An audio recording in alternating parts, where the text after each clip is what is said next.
our Almighty God, Creator of heaven and earth, Father and lover of our soul. You sit on your throne of mercy and rule with your love and faithfulness. You are full of grace. We acknowledge your presence in our lives. Nothing is hidden in your eyes, even our challenges and struggles in life. We come to you with faith. We ask not only for our daily spiritual bread, but to seek your forgiveness and undeserving favor to heal our land, our family members, our friends and neighbors, even our enemies with COVID-19 and other diseases. Holy Spirit, help us to deepen our faith and see the opportunity to believe, obey, and worship. As we face this pandemic, you are Lord and God. Encourage us and change our hearts, not to fear, but to be full of hope and find ourselves praying and meditating your word. We believe no works of the enemy prosper to your children. Abba, Father, we believe that your Son Jesus Christ is Lord and Savior. He is the truth and our salvation. Hear our prayers, O Lord, and most of all, not our will, but thy will be done. We pray this in Jesus' name, the name above all names, who was and is to come. Amen.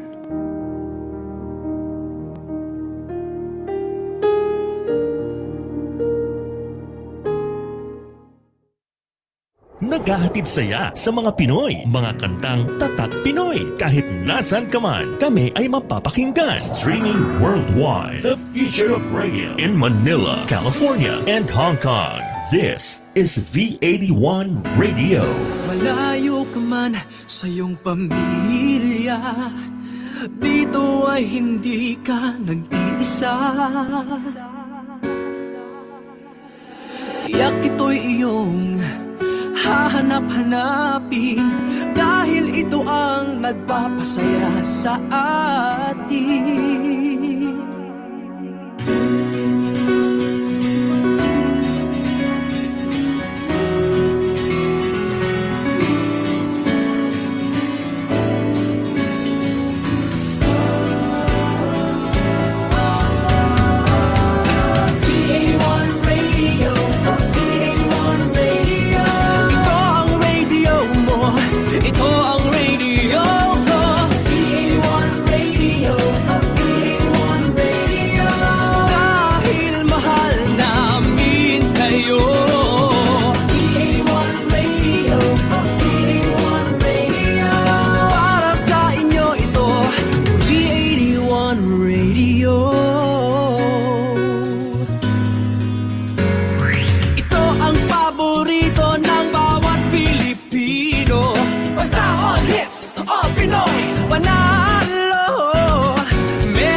The views and opinions expressed in the following program are those of the program anchors and producers and do not necessarily reflect the policies and position of this station.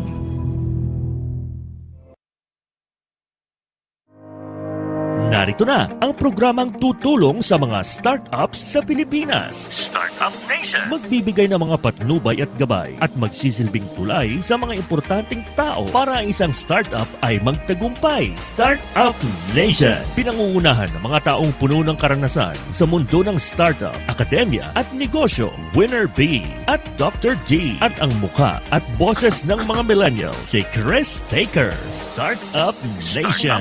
Startup Nation. Tuwing linggo, 10 a.m. Philippine Time. Dito lang yan sa V81 Radio Worldwide.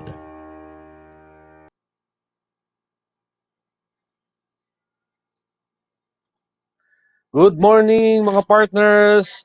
Kamusta po kayo dyan sa mga nakikinig sa amin globally? Ngayon po ay episode 11 ng Startup Nation and we will be talking about marketing. Big word, no?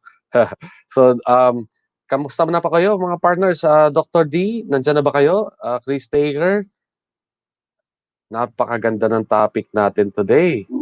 Hello, good morning. Hello partner, good morning. Winner B and Kris-taker, how are you? I'm fine. Good. Oh. Good to see you, Doc D. Good to see you, Winner B. Yeah, good to see you again, Kris-taker. Good morning. Again, mga partners, napakaganda ng topic natin today, marketing.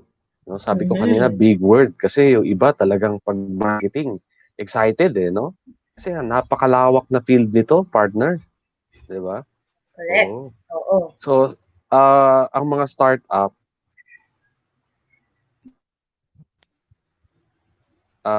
founders, pag sinabi talaga aggressive yan. Kasi nga, startup sila, maliit sila. Sila, tayo pala. No? Startup tayo. No? So, correct. pag sinabing startup, talagang aggressive sa marketing yan. Dahil this is the way to sell their products and services. No? Pero sabi nga natin, marketing is more than putting out advertisements. Ang marketing is knowing how to connect with your audience. Kaya ngayon pag-uusapan natin, paano ba talaga ang tamang ways of marketing kung startup ka? Diba partners? Ang ganda nun, no? Kasi may iba-ibang ways yan. May iba-ibang mga procedure yan. Narinig ko nga nung college ako, merong tinatawag na 4Ps. Tapos nung masters ako, naging 7Ps. And then ngayon, minababalitaan ako, 9Ps na raw, may 11Ps na nga raw, partner. So, ang dami ng piece of marketing, Yes.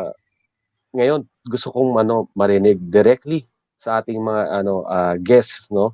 Ang ating industry expert, ang ating startup founder guest, nakaka-excite kasi itong mga taong to talagang kumbaga may authority na impart ng lessons about marketing. Ayan. So but before that, I guess siguro tawagin muna natin ang ating student co-host, no? Meron tayong kasama ngayon from another school, no? Kasi as you know, partners, Dr. D and Kris-taker, every episode of Startup Nation, we invite a new student co-host representing a new school, no, na makasama natin dito. And the purpose of that is to bridge our discussion to the millennials. Yeah. Dr. D, may sasabihin ka? Yeah, no. Of course, I'd also like to greet our viewers worldwide. Yes. Good morning, good afternoon, and good evening. Most especially to our aspiring startups, our business owners, and again, the millennials. So, yun nga, Winner B, no? Nakakatuwa yung nabanggit mo. Ang dami talagang changes from the time we studied in college, tapos nag-further studies tayo, no? And I'd like to add to what you said earlier, na yung marketing mix, ito kasi yung nag-outline ng specifics ng product or service depending on your business. And if you recall, no, dun sa mga viewers natin, it's affected by the environment that surrounds us and the results of ating marketing research and market research, pati na rin ang target market. Itong mga previous discussions natin, matatap or madidiscuss pa rin natin at this point. So yun yung nakakatuwa, no? Na even if we've had previous segments, magagamit natin ang learnings dito sa ating episode today. So for those na interested or curious about the previous episodes, we do have our Facebook page and YouTube channel as well. Para at least makita nyo yung kwento, no? From day one natin.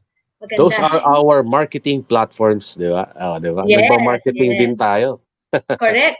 Oo. Ayan. So you were saying, Winner B? Yung student co-host natin, tawagin na natin para mapakilala na. Oo nga. So I'd like to call on our student co-host from the College of St. Benilde, and her name is Yudi Kilao. So Yudi, hello. Hi, Yudi. Hi. Oh, wow. What another beautiful face for the morning. Oo. Ayan, si Yudi. Yudi, can you introduce yourself? Anong ginagawa mo? Kamusta ka dyan?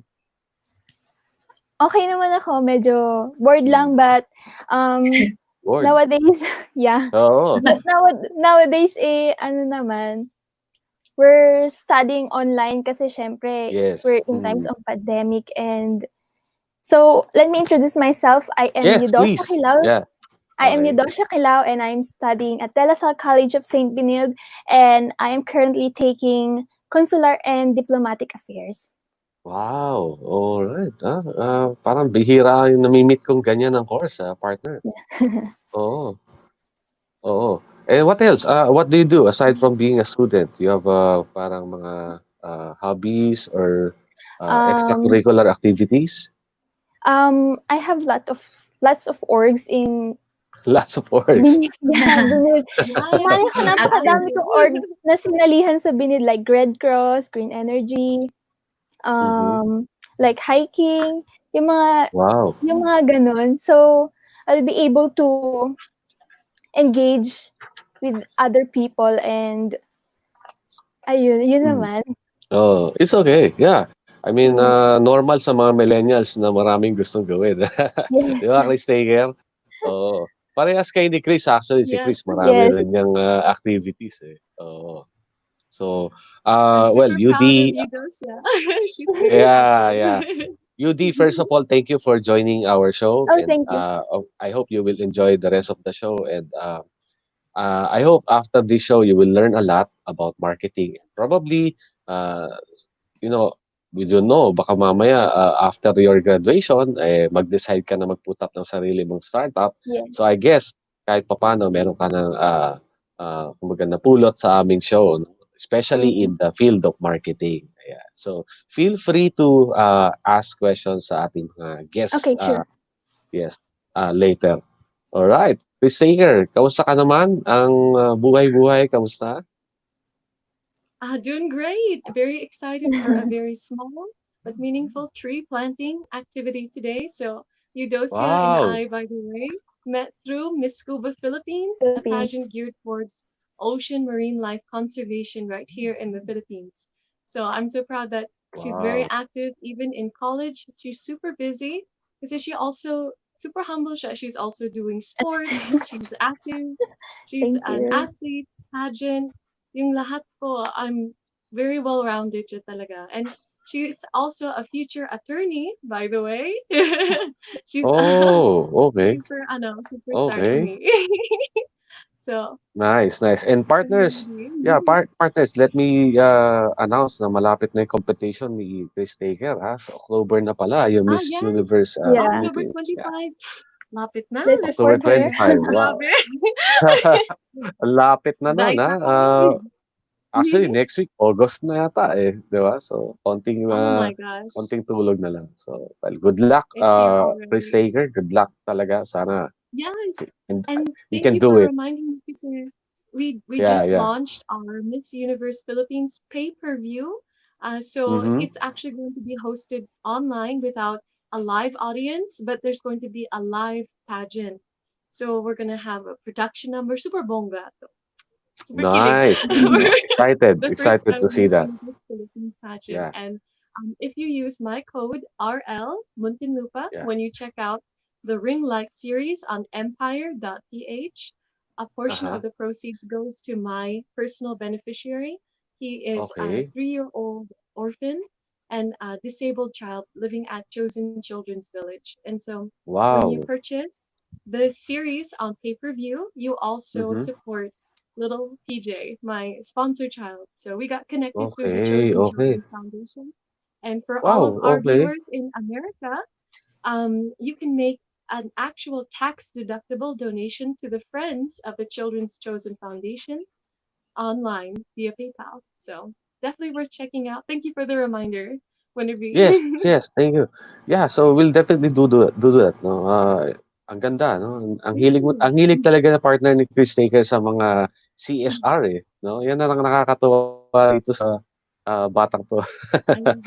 Oo, oo, nakakatuwa. True. Yeah. So, yeah, before we proceed to the next segment, let me just thank our usual sponsors. Of course, Mr. Fluffy, the Cotton Candy Company, Snowrific Milk Tea, and Mr. Geek, your web and mobile app partner na talagang patuloy na ang support sa atin sa Startup Nation Show. Ayan. So, para hindi natin patagalin, we'll have a short break mga partners sa mga audience na nakikinig sa amin globally. Huwag po kayong aalis. Bibitinin namin kayo sandali. Pagbabalik po ang Startup Nation. Nowhere to go, but But Magbabalik ang Startup Nation. Startup Nation. Startup Nation. Nowhere to go but up. Dito lang yan sa V81 Radio Worldwide. Kabayan, naho-homesick ka ba?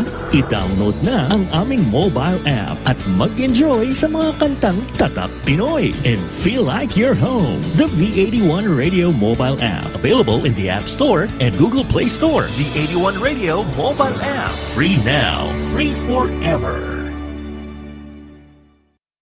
Connected ka na ba para laging updated sa mga bagong shows, promos, trending news, viral videos, events, o patok na OPM hits? Just follow us on Facebook. Simple lang. I-type lang ang letter V81 Radio. O, di ba madali lang? Kaya i-like at i-follow na.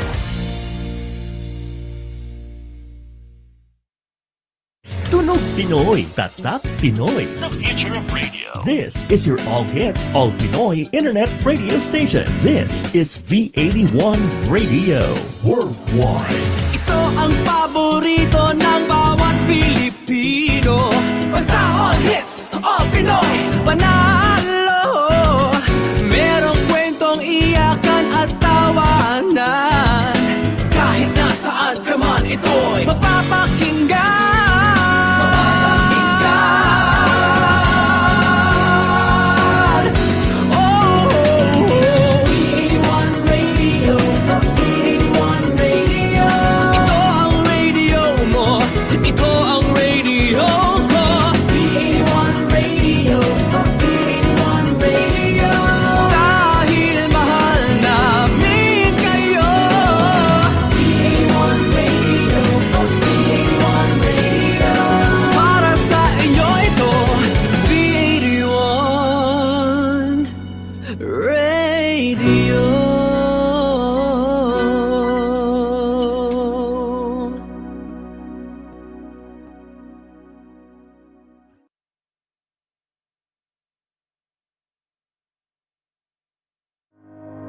Balikan na natin ang Startup Nation. Startup Nation. Startup Nation. Nowhere to go but up. Dito lang yan sa V81 Radio Worldwide.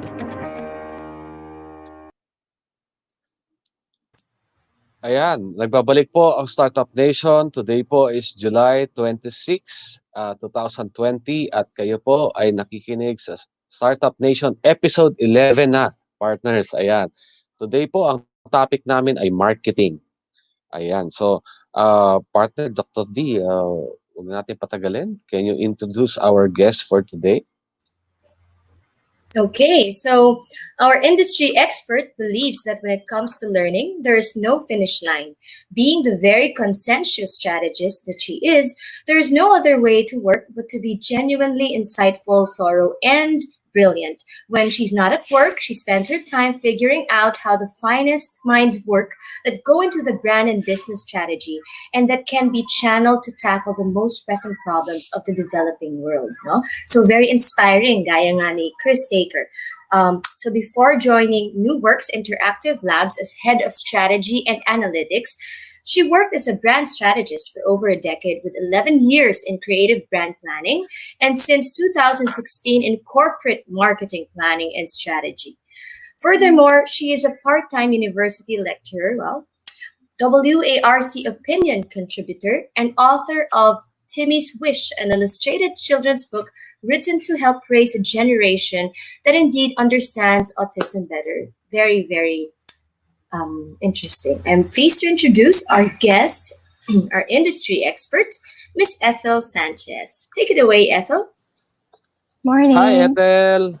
Good morning. Hi, Ethel. Hi, Winner. Hi, Doc B. Hi, Chris. Morning. Good morning. Yeah, first of all, Ethel, I would like to thank you on behalf of the Startup Nation family. Thank you for accepting our invitation to be our guest today. Thank you Yeah, for having me. It's a pleasure. it's our pleasure. Yes, also. Okay, so Ethel, of course, alam naman natin, Ethel is also coming from the academe partner, no? Ako favorite classes ko talaga sa business school marketing classes eh.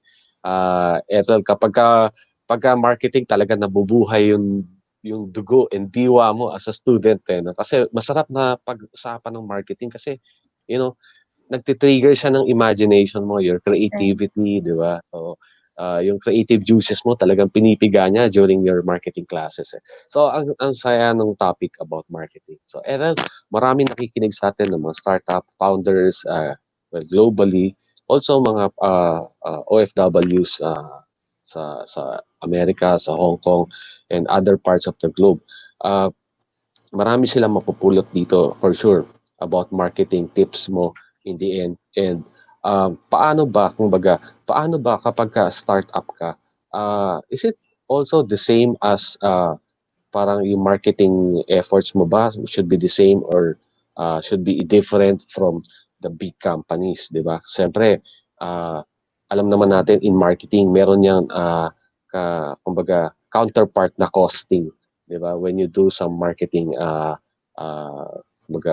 efforts for your product or services, di ba? All right. So excited na ako, Ethel and Kris-taker and UD. I'm sure you're both excited as well. So Ethel, please take it away. Okay. I'm just going to share my screen now.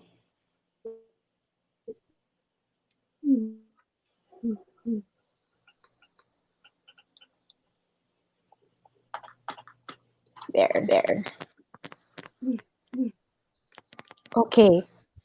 So, good morning again. So, this is supposed to be, marketing, such a broad topic, no? Pero sabi nyo nga, it's marketing for startups. So, ibang-iba kasi yung approach. If you are, of course, very conservative and very conscientious, diba, in what you're going to spend.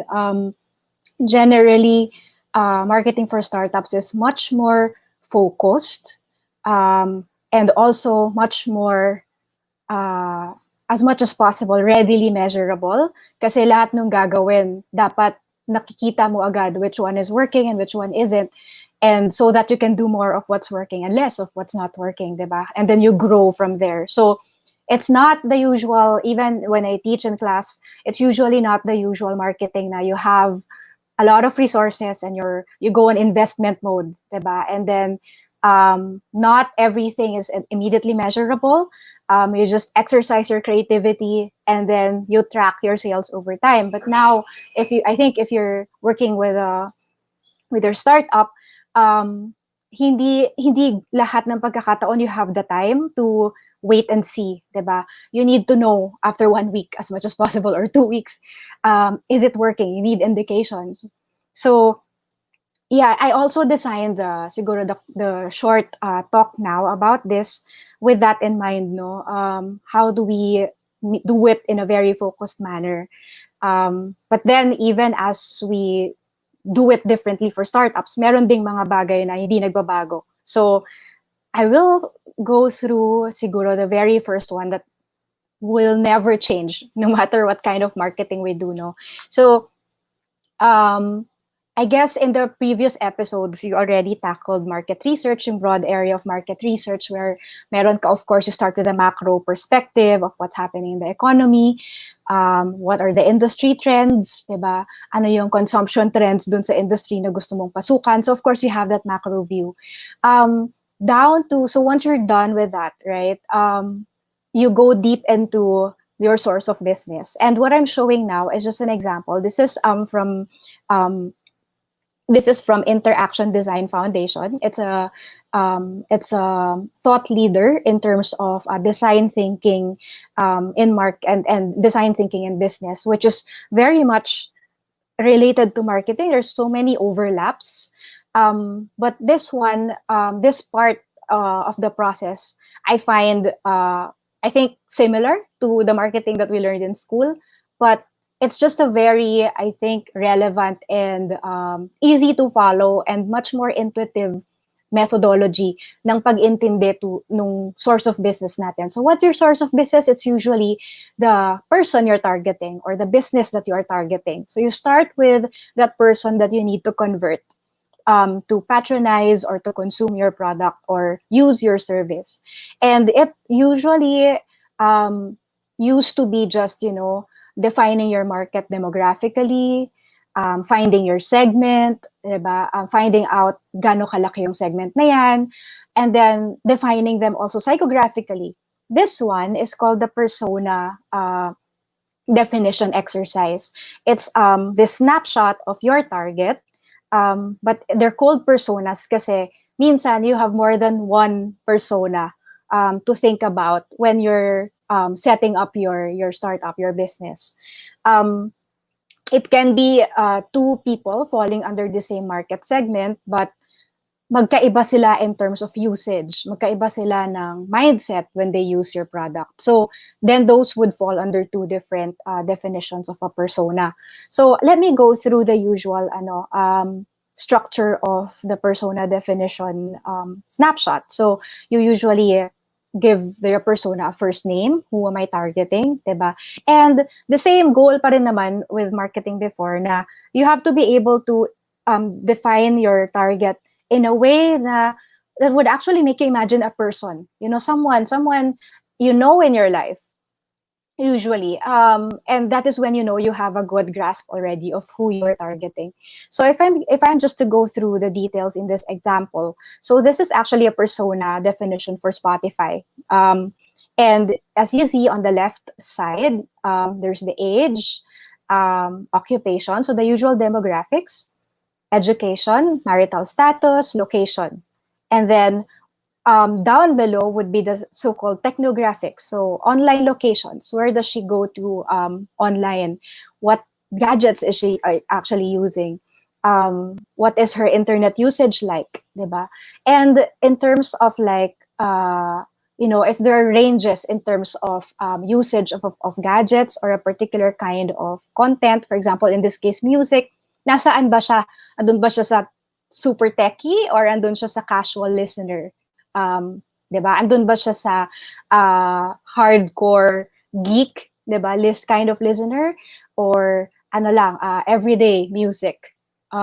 Is she a composer? Is she a music enthusiast, or is she a composer, someone who's really into the science of it, both the science and art of it, the practice and the creation of it? Or is she someone who's just a consumer, diba? And someone who appreciates music? So that spectrum is very important kasi mag-iiba-iba yan per persona, and you have to have a very good grasp of what she really looks for and how she interacts with your product or your service. On the right naman, you would see the situation. What are her goals and motivations in life and in relation to your service? So she, for example, in this case, listens to great music to keep her productive at work, relaxes and unwinds at the end of the day, superior music quality for full enjoyment of tracks, expand the circle of music artists she listens to. Ito yung mga goals and motivations niya in relation to music. And then, are there keywords that she would normally look for? Or are there keywords that that would really matter to her, diba? When she's searching on Google about music, what usually is she typing? So, ano yung mga yon? New releases, pop artists, background music, diba? That also gives you a gauge of what really is the role of music in her life and how she thinks, diba, in relation to music. And then you have like a brief story of Rebecca. So music is a big part of my life. I like to think that I always have a background music. So it's almost like this person talking, diba? I regularly talk to my coworkers about music. So all the things related to the way she lives in relation to your service or your product. And then sa gitna, makikita natin what are the obstacles that she faces, di ba? When it comes to music naman, ano ba yung mga barriers, ano ba yung mga problems na na-encounter niya? Because it's also very important. So for example, in this case, too busy to explore, di ba? Okay, she loves it, but konti pala time niya. Streaming music consumes a lot of data. So dito sa Pilipinas, uso yan. So the interest could be there, but ang dami pa palang barriers. Minsan it's the connection, minsan it's the cost also, di ba? Or minsan it's the gadget itself. How will Rebecca interact with Spotify? What is the interaction like? What are the questions she's going to ask? So for example, how do I keep updated on new releases? How do I curate, for example, all the music that I want to see? And make sure I find them easily. So ano yung mga usual na tinatanong niya? See how, I think what the good thing about this exercise also is it's very human. Like, it just takes you to the place of that person and think about, what goes on in her head and in her heart in relation to your service or your product. Can I listen to music in a data-efficient manner? Ano yung mga practical considerations din niya, di ba? And how can I listen on both my MacBook and my iPhone? So, lahat.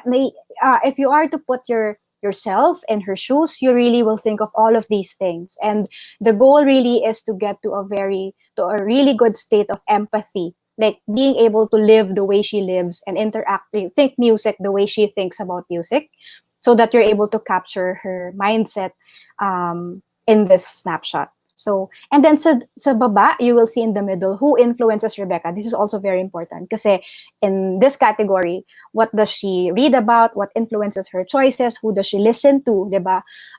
What influences her choice of music to listen to? And in this case, as you will see, her own taste actually before that of her friends. So then you know that when you're designing something, that's something like Spotify, diba?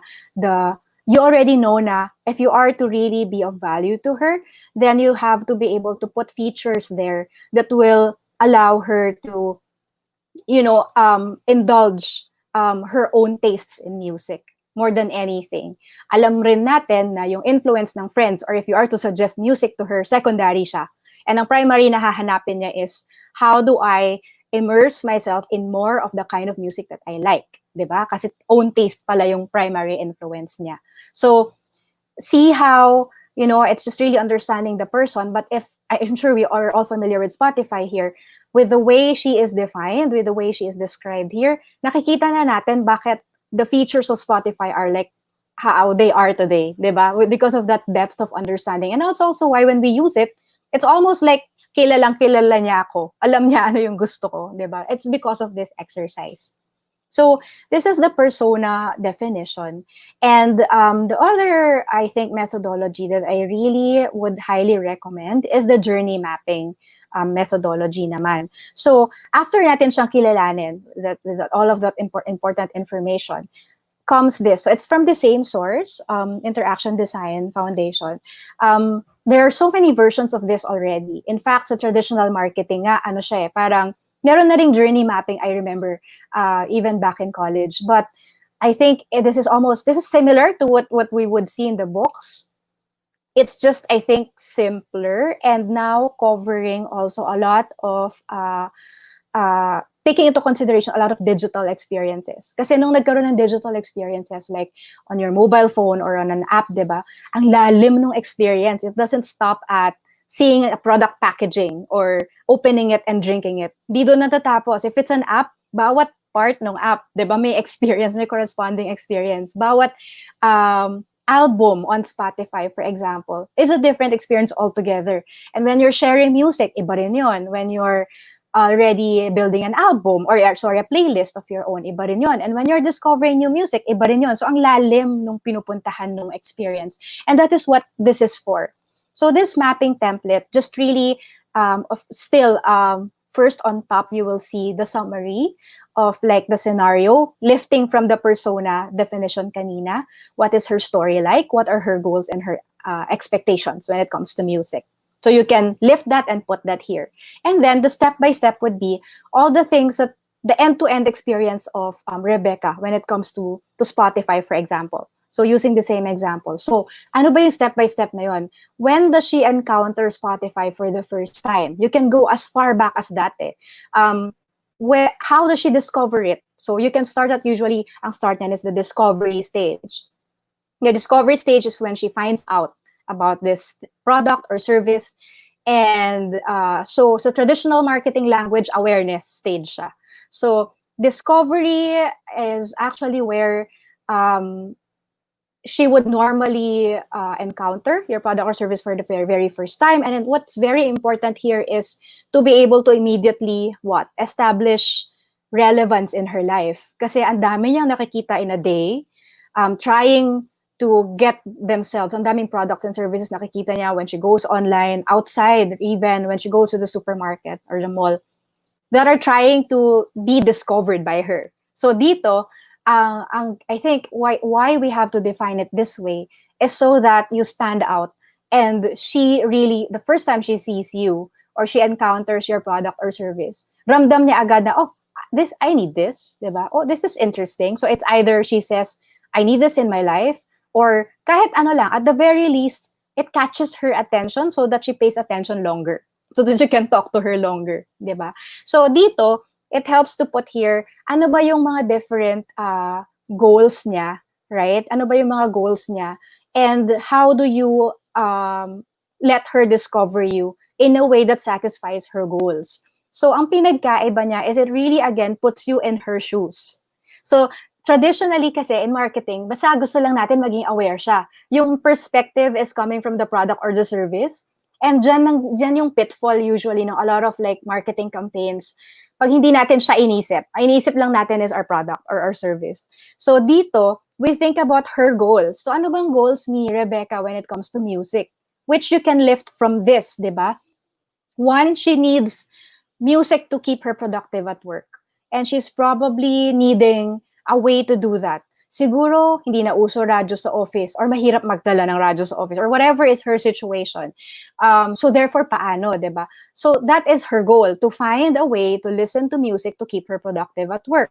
So that when we introduce our product or service dito, when you know na yun ang goal niya, then you would know how to introduce yourself as opposed to just saying, hey, Rebecca, Spotify exists. Ang galing-galing. So, diba? Para instead of that, then you can do it in a way that would really make her feel na you can go straight to what she is trying to achieve in her life. So you can go straight to offering Spotify as a work accompaniment music, diba? You know how to introduce yourself to her because you know what her goals are. Okay? So, sa baba, you will see also customer thoughts and emotions. So, iisipin pa natin dito, ano bang iniisip niya and ano bang nararamdaman niya. Because, again, that will guide you in planning for how you're going to introduce your product or your service to her. So, what does she have in mind? She's thinking, kailangan ko maging productive. But how does she feel? She's probably feeling stressed, diba? She's probably feeling pressured.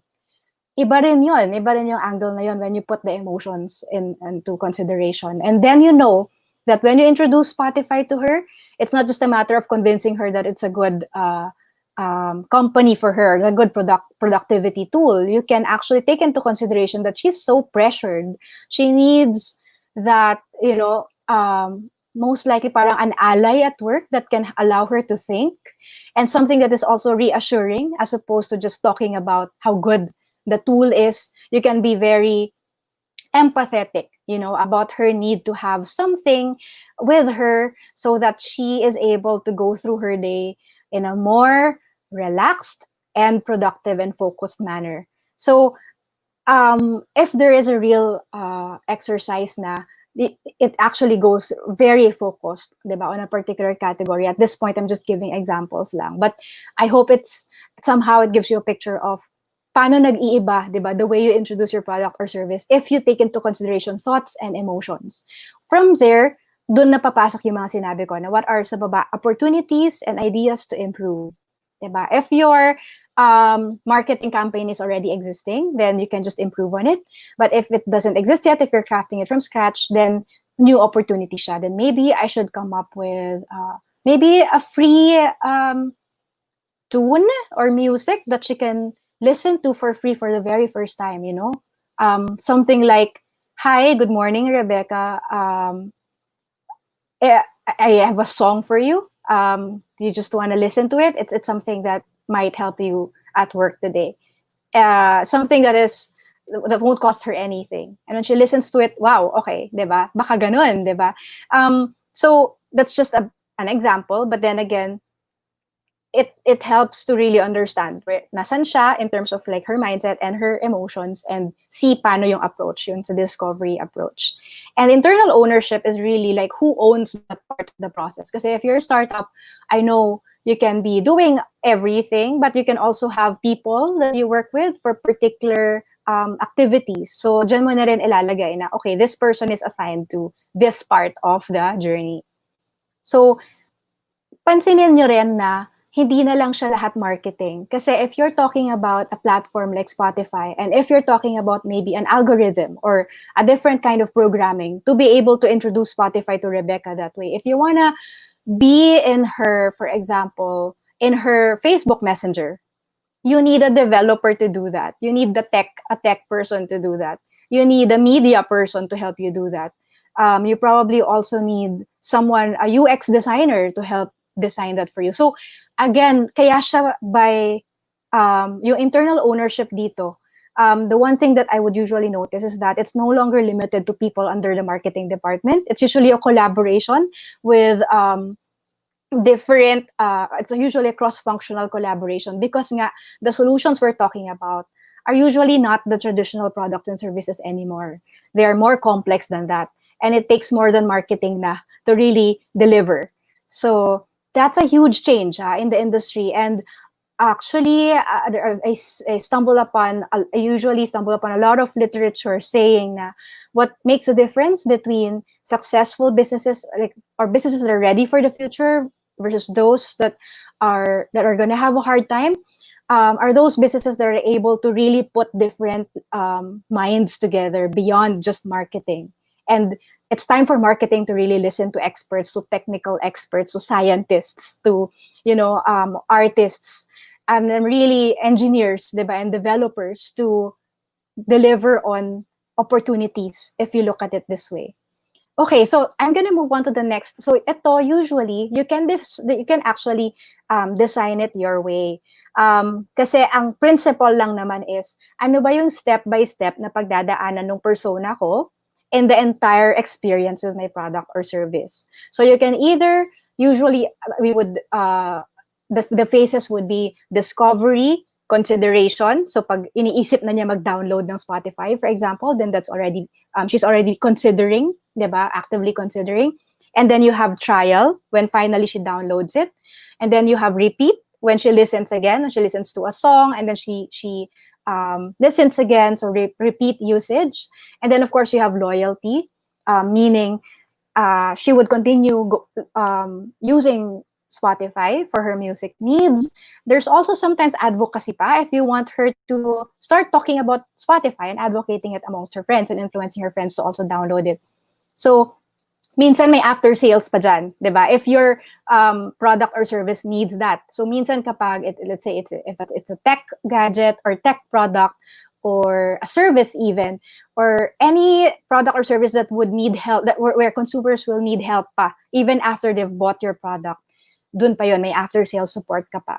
Which is also a very important part of the journey. Kasi pag nainis sila sa after sales, di sila uulit, right? Or they will say bad things about you online, and that's not good. So again, there's no set rules as to what the steps should be, but the guiding principle is, ano yung buong experience ng consumer mo about your product and your service. From the time that he or she discovers it to the ending. Ano ba yung ending na na-imagine natin? And usually, wala nga ending eh. Ang end state usually is either a perpetual state of loyalty or advocacy because you always want to keep her interested in your product, of course. So usually, ganyan siya. And then, through every step, you define what are her goals, anong importante sa kanya, what is she trying to achieve in her life, diba? In relation to your product or service. And then, what is she thinking? How is she feeling? And what are the opportunities and ideas to improve? This particular example, I think you're seeing here parang health. I think this is a telehealth example of a Mac template. And if I'm to go through the stages, meron sigurong, step 1 siguro, kung halimbawa telemedicine, usong-uso ngayon, di ba? First is discovering the concept of a virtual consultation. Saan mo siya unang i-introduce sa kanya? Kapag ba nagsa-search siya online about a particular disease, gusto natin doon mag-appear, or kapag ba nagtatanong-tanong siya or nanonood siya ng TV, di ba maraming health advice programs na rin or on TV, on radio, or online. So doon ba natin gustong i-introduce? You might wanna do a guesting in those programs kung doon mo siya gustong ipakilala. How is she really discovering the concept of a telemedicine or virtual consultation? Step 2 is already exploring how she's going to download it and how it works. Madugo-dugo yan. Kasi marami siguro sa target would be new to it, diba, to the concept. So anong goal niya dito? Ang goal niya dito is kailangan niya magkonsulta. Diba? How do you make the downloading of the app very easy? Yun man lang mga goal niya. I need to be able to talk to a doctor today. What if urgent yung kailangan niya? If you know that goal, then you know how to present. You also know not just how to market, but you also know how to design your app, diba? So that it's very intuitive and easy to follow. Next step is when she's already talking to a doctor for the first time. Anong goal niya dito? Ang goal niya, sana maipaintindi kay doc ano yung sakit, diba? Kahit hindi kami magkaharap talaga. So that's her goal. Yun siguro, anong iniisip niya? Sana tama yung diagnosis sa akin kahit hindi niya nakikita. Diba? Kahit dinidescribe ko lang. Ano yung emotion niya? Malamang takot siya. Diba? So, it already tells you how should the conversation with the doctors go. How do you make sure that the connection is reliable? How do you make sure that the face-to-face interaction is as human as possible, right? What kind of experience do you advise your doctors to provide so that they feel na konti lang yung naging compromise because it's not face-to-face? What kind of conversation will you tell your doctors to actually, conversation or language, diba? Will you advise your doctors to have with them para maramdaman nila that they're being understood and cared for? So, yan yung mga importante. And pag nagpe-prescribe na ng medicine, diba? Ano yung iniisip niya ulit? Ano yung goal niya? Maintindihan ano yung gamot and to have it on record, diba? Ano yung sinabi ni doc? Saan ko yun makikita? I-email daw niya? Or saan ko makikita yung reseta ko? And if for people who are going through this for the first time, ano yung iniisip? Diba? Nasaan? Ano yung nafe-feel? Naguguluhan and maybe na-anxious lalo? Kasi I really need to buy that medicine now. So again, how do you design the experience to ease that anxiety, diba? And how do you help her make that reseta very accessible agad, right after the consultation? How do you make sure it's readable, diba? And how do you make it easy for her to store it on her phone? So, ang dami, diba? So, yung last stage na siguro is, okay, it's probably after consult. May mga tanong pa ba siyang dagdag, diba? Minsan, may tanong pa yan. Pag hindi niya maintindihan, mabasa, or minsan the next day, gusto lang niya magtanong, okay, tama, normal po ba na medyo parang nangasim yung patient after taking the medicine? Normal po ba na sinaktan ng ulo? So, usually, meron pang conversation after. And if you know that, you would know also. So actually, a lot of the telemedicine apps now, personally, nahirapan ako how to do that follow-up session. Kasi parang good for one session lang. Yung impression ko ha. And if there are services that would actually allow you to consult again at no cost, I don't know yet. Hindi ko pa siguro na-discover. Pero if here, sa stage na to, how do you make the follow-up very, again, accessible and reassuring na nandyan pa rin si doc kung may follow-up question ka. And then the final step is probably just making sure that the app remains on her phone para kapag may susunod na consultation, alam niya that she can go to that same app. So see how the journey goes and see how, by understanding again what goes on in her mind and in her heart, allows you to decide not just what message to say, diba? Again, beyond marketing, but also how do you design the experience in the app and everything else, the doctors, the entire experience, so that you are addressing that particular need of hers or addressing that problem. And again, sinong may-ari nun, di ba? Partnership ba yan? Sino ba yung nakikiusap sa partner sa doctors? Is it your tech guy who's designing the app itself? So, kanino yung ownership niyan? And yeah, and again, it's usually a team, di ba, of different minds coming together to deliver on a particular human experience. All right. The next slide, this is actually, you can find it still, you can find this online. It's a much used methodology now. I think it's a brilliant methodology kasi it just puts in one place what your business is about, your business model. And it's also very intuitive. Ang dali rin niyang i-navigate at ang dali rin niyang intindihin. But it also simplifies a lot of things. Minsan parang napaka-complicated ng mga bagay-bagay. But if you go through the methodology, and if you Google this, you'll find the same template and you will see the guide questions there. But siguro dadaanan ko lang siya very quickly. Your value proposition is actually your offering. Okay, what is it that you're offering? What is that product or service? And you include there your differentiation, your point of differentiation. It's usually also, what goes here is your elevator pitch, diba? If you have come up with that very short pitch about what your product or service is about and how you're different versus substitutes or competitors, that goes here. What are the different services, diba, within that? What are the different features and attributes? So, dyan lahat papasok. Just describing your product. Ito, sa traditional marketing, yung first P, which is product.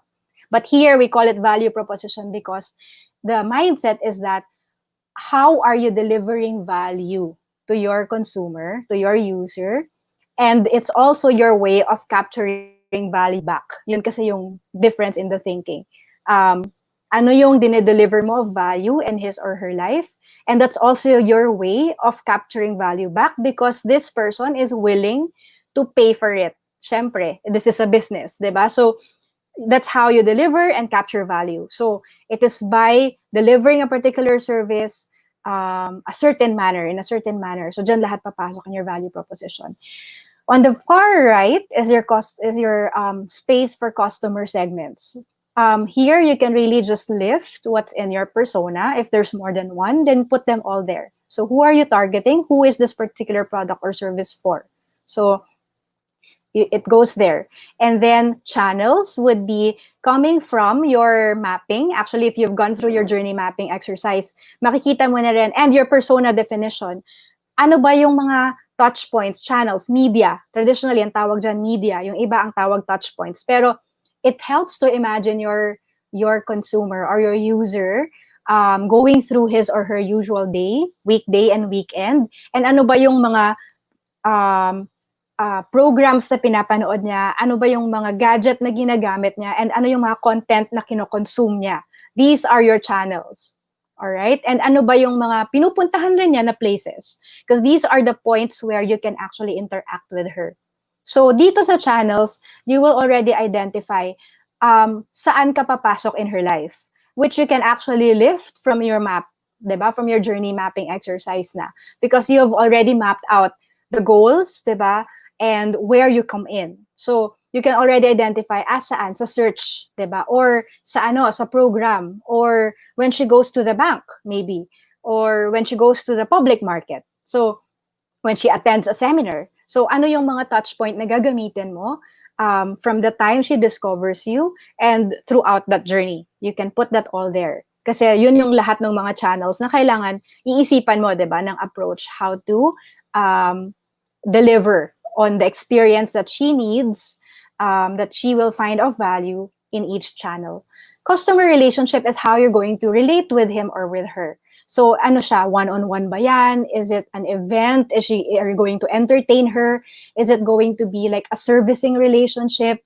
Diba? What kind of relationship? Are you going to give advice? Is it a consultancy service? Is it a value, a retail, product exchange? Or is it an exchange of knowledge? Is it an exchange of service? So ano yung relationship really that you will establish with your customer in relation to your business?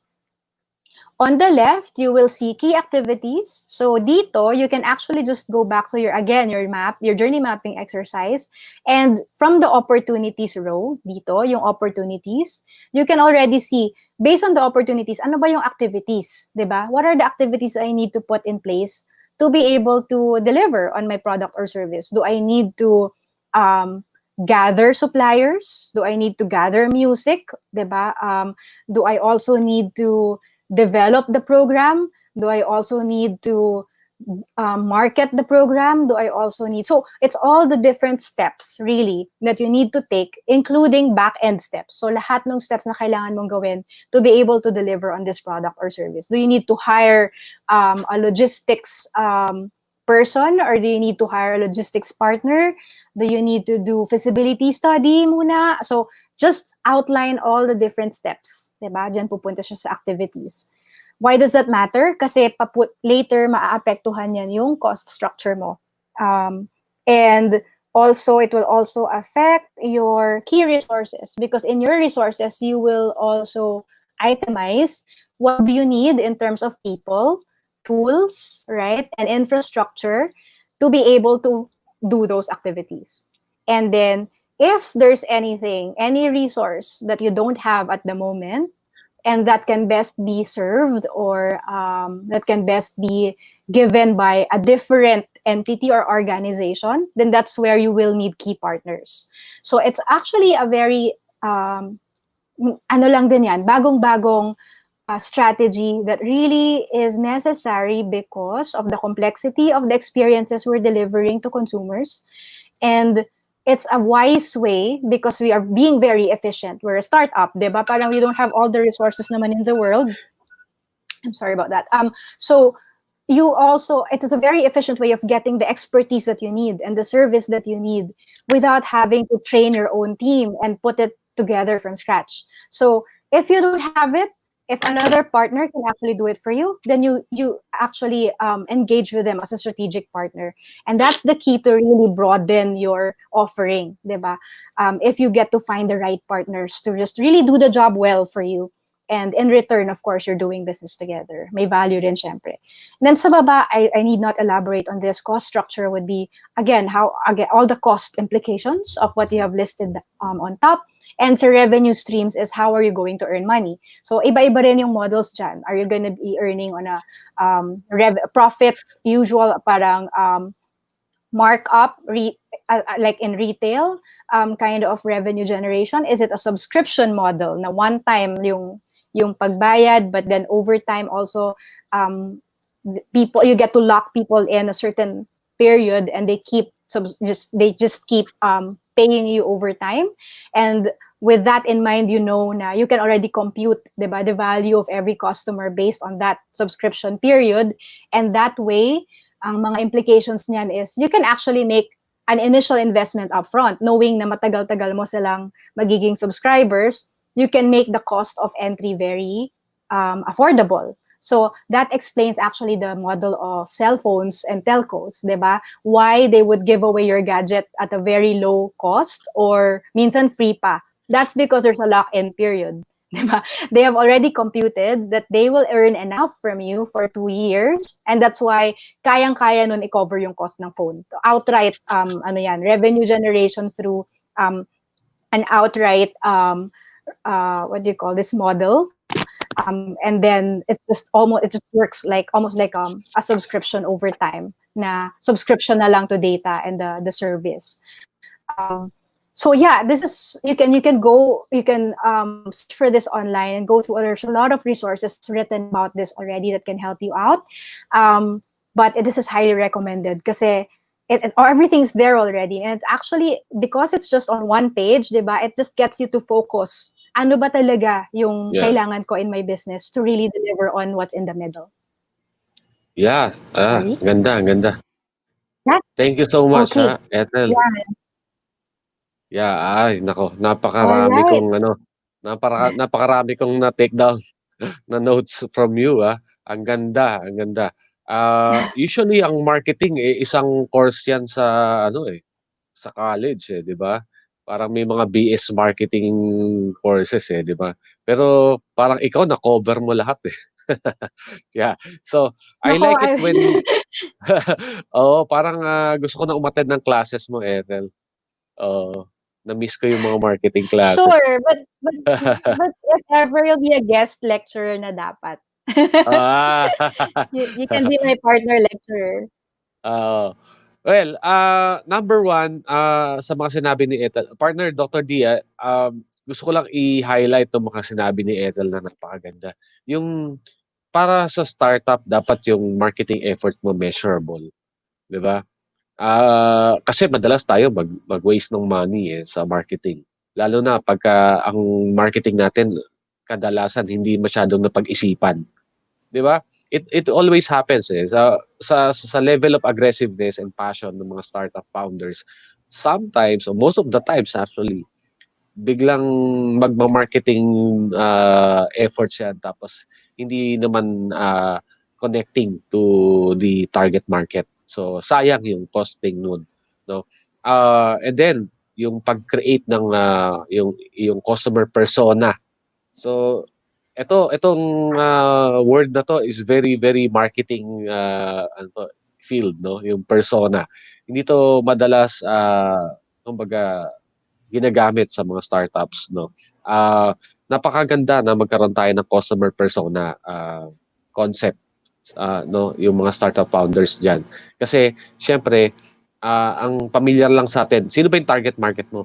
And then alam mo nang banggitin yun, alam mo nang i-define yun. Pero when you do a customer persona, ito nga yung in-explain ni Ethel kanina, talagang kumbaga nahihimay-himay mo kung ano bang segment siya belong. So, yung age, yung demographics, sabi mo nga may technographics pa and everything. So, I guess it's a good practice, no, para sa mga startup founders na magkaroon tayo ng time to really define or make our customer persona kumbaga profiling, no. And then yung customer journey mapping. Sometimes tayong mga startups pag nakabenta na, nabayaran na, happy na, eh. 'Di ba? Mababaw tayo, eh. Pero yung customer journey mapping, it teaches us how to really para identify ano ba yung stage ng customer journey natin na meron tayong kumbaga areas for improvement, no? Kasi sometimes bumili sa atin 'yan because kailangan niya at that time. Pero bibili ba siya ulit? Yun ang magandang tanong natin sa sarili natin. Maganda ba yung experience niya, no? During the time na naging customer natin siya, yun yung tinatawag natin customer journey, eh. So identify natin yung stages na yun, no? Kung meron ba tayong flaws, tama? And then na-mention din ni Ethel yung after sales support. Ayan, isa pang one of the most parang ignored kumbaga concept, no, sa mga small businesses such as startups. Kasi yung after sales, although syempre konti lang kasi yung team ng startup, konti lang yung mga people inside the startup, minsan may kanya-kanya na sila designated duties. Yung after sales na papabayaan. Pero hindi natin yung dapat pabayaan kasi sabi ko nga, yung repeat customer naman, yung mawawala. Diba?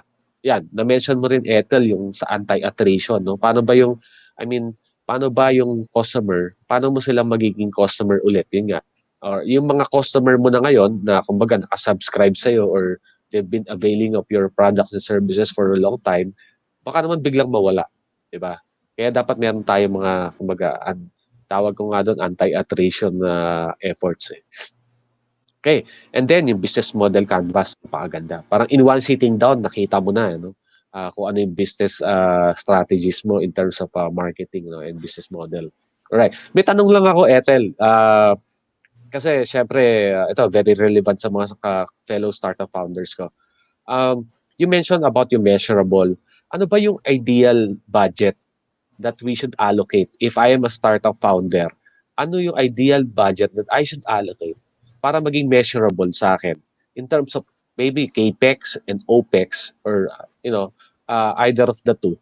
Ano ba yung ideal budgeting? Kasi alam ko ang mga big companies meron silang parang set budget for marketing, di ba? And advertising. Para sa mga maliliit na startup kagaya namin, ano ba yung ideal? Nako, you know what? Ang hirap nung ideal, pero kasi depende siya lahat dun sa objective, sa cost, dun sa parang cost structure mo. But from practice, you can start with as little as 300,000, and you can already run a digital campaign that na pwede mo nang ma-reach yung, a pretty good chunk of your target, and be able to get leads from there. So yung tinatawag na lead generation online, na you target them, tapos you give them something of value. Parang yung mga webinar, parang you give them something of value, tapos they give back their information. And through that, meron ka na ng information nila, and they agree that they can be contacted by you for certain reasons, or service, or that is of value of them, or product. And then you can already continue talking to them. That's one way of doing it. 300, actually meron pa nga minsan 100 eh. Pwede kang dun magsimula. On Facebook, if you're able to gain a following, and get them to really take care of them, and na-compute mo naman na in terms of frequency, diba? If they just keep buying from you every time they need it, or getting your service, you can live with that eh. So, sa totoo lang, you can really, ang maganda rin kasi kapag digital yung platform, you can really start small, take care of even if it's just a small community on Facebook, even if it's just a Viber account, really. Di ba nung pandemic nakita natin yan? Magbuo ka lang ng community mo, just provide something of value to them. Doon nga, kung hanggat may value proposition na importante, you can actually start small. So, even with less than 100,000, you can start and grow from there. Yeah. So basically what you're saying is it doesn't matter in terms of the costing, It doesn't matter as long as you feel that it will work for you. No? Kasi ang big companies, alam ko meron silang parang yearly sineset na parang percentage of the revenues, ganyan, no? Sa mga startups kasi parang I don't know kung applicable yon or not, no? Pero basically what Ethel is saying to us is know your efforts, if it's actually giving you a good feedback or not. So basically kapag of course you feel like you're just wasting money sa isang marketing effort or marketing campaign mo, and then you can stop it and resort to free tools like Viber and Facebook, etc., no, yung mga social media. The good thing about them mas mura siya, di ba? Mas mura siya compared to traditional marketing ways before, All right. Okay, partner, Dr. D. I'm sure marami kang question. Ikaw din, Kris-taker and UD, but let's start with Dr. D. Ayan. All right. So actually, I'd like to commend the way Ethel presented, no? Kasi nakakatuwa yung mag-present ka using a case. It really puts the viewers in the situation of the person. So it's just like what, of course, we should look into, or we should do when it comes to market research, no? We should put ourselves in the shoes of the customer. So maganda din that there were templates such as the customer journey mapping and of course the business model canvas that we use, diba? And since some startups did not undergo any entrepreneurship classes whatsoever, this is very helpful for them. And it's also downloadable from the internet, no, as you mentioned. Kasi importante ang brainstorming and also ang analysis. So actually, what I'd like to ask, and for the benefit of my students, kasi we started online learning. So I have some students who are undergoing incubation right now. They have to set up their business. And I also have a number of friends who have started up businesses as well. Earlier, you used the case of telehealth industry. But how would these tools differ if the product would be, let's say, food? Because madami ngayon food businesses eh. And everything is digital. So how would they actually know parang, ay, sino bang market ko? Kasi ang target is to really reach a wider audience. Kasi pataasan ng sales just to survive eh. Nako, So what's your take on that's this, very Ethel? timely nga, Doc D. So, ngayon, if it's food, right? Actually, a lot of businesses need to remodel.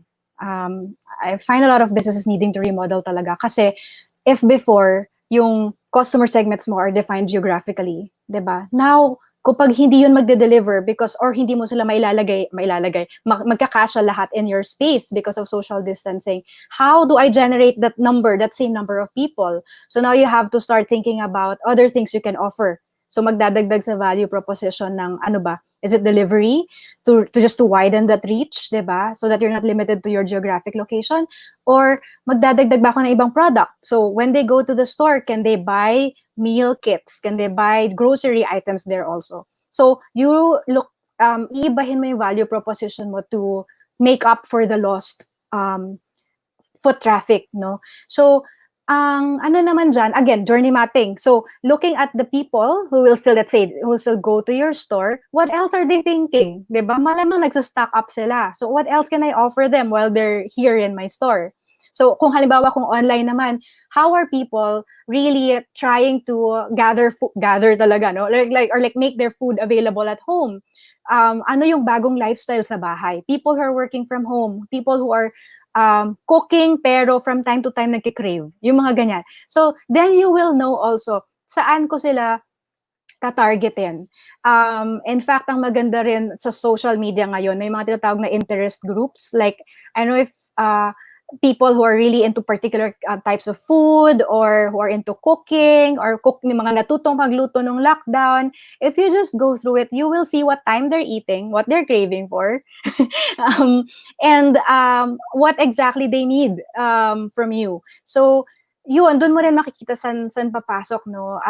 So again, mag-iiba, same exercise ng journey mapping, but just imagining how the life has changed.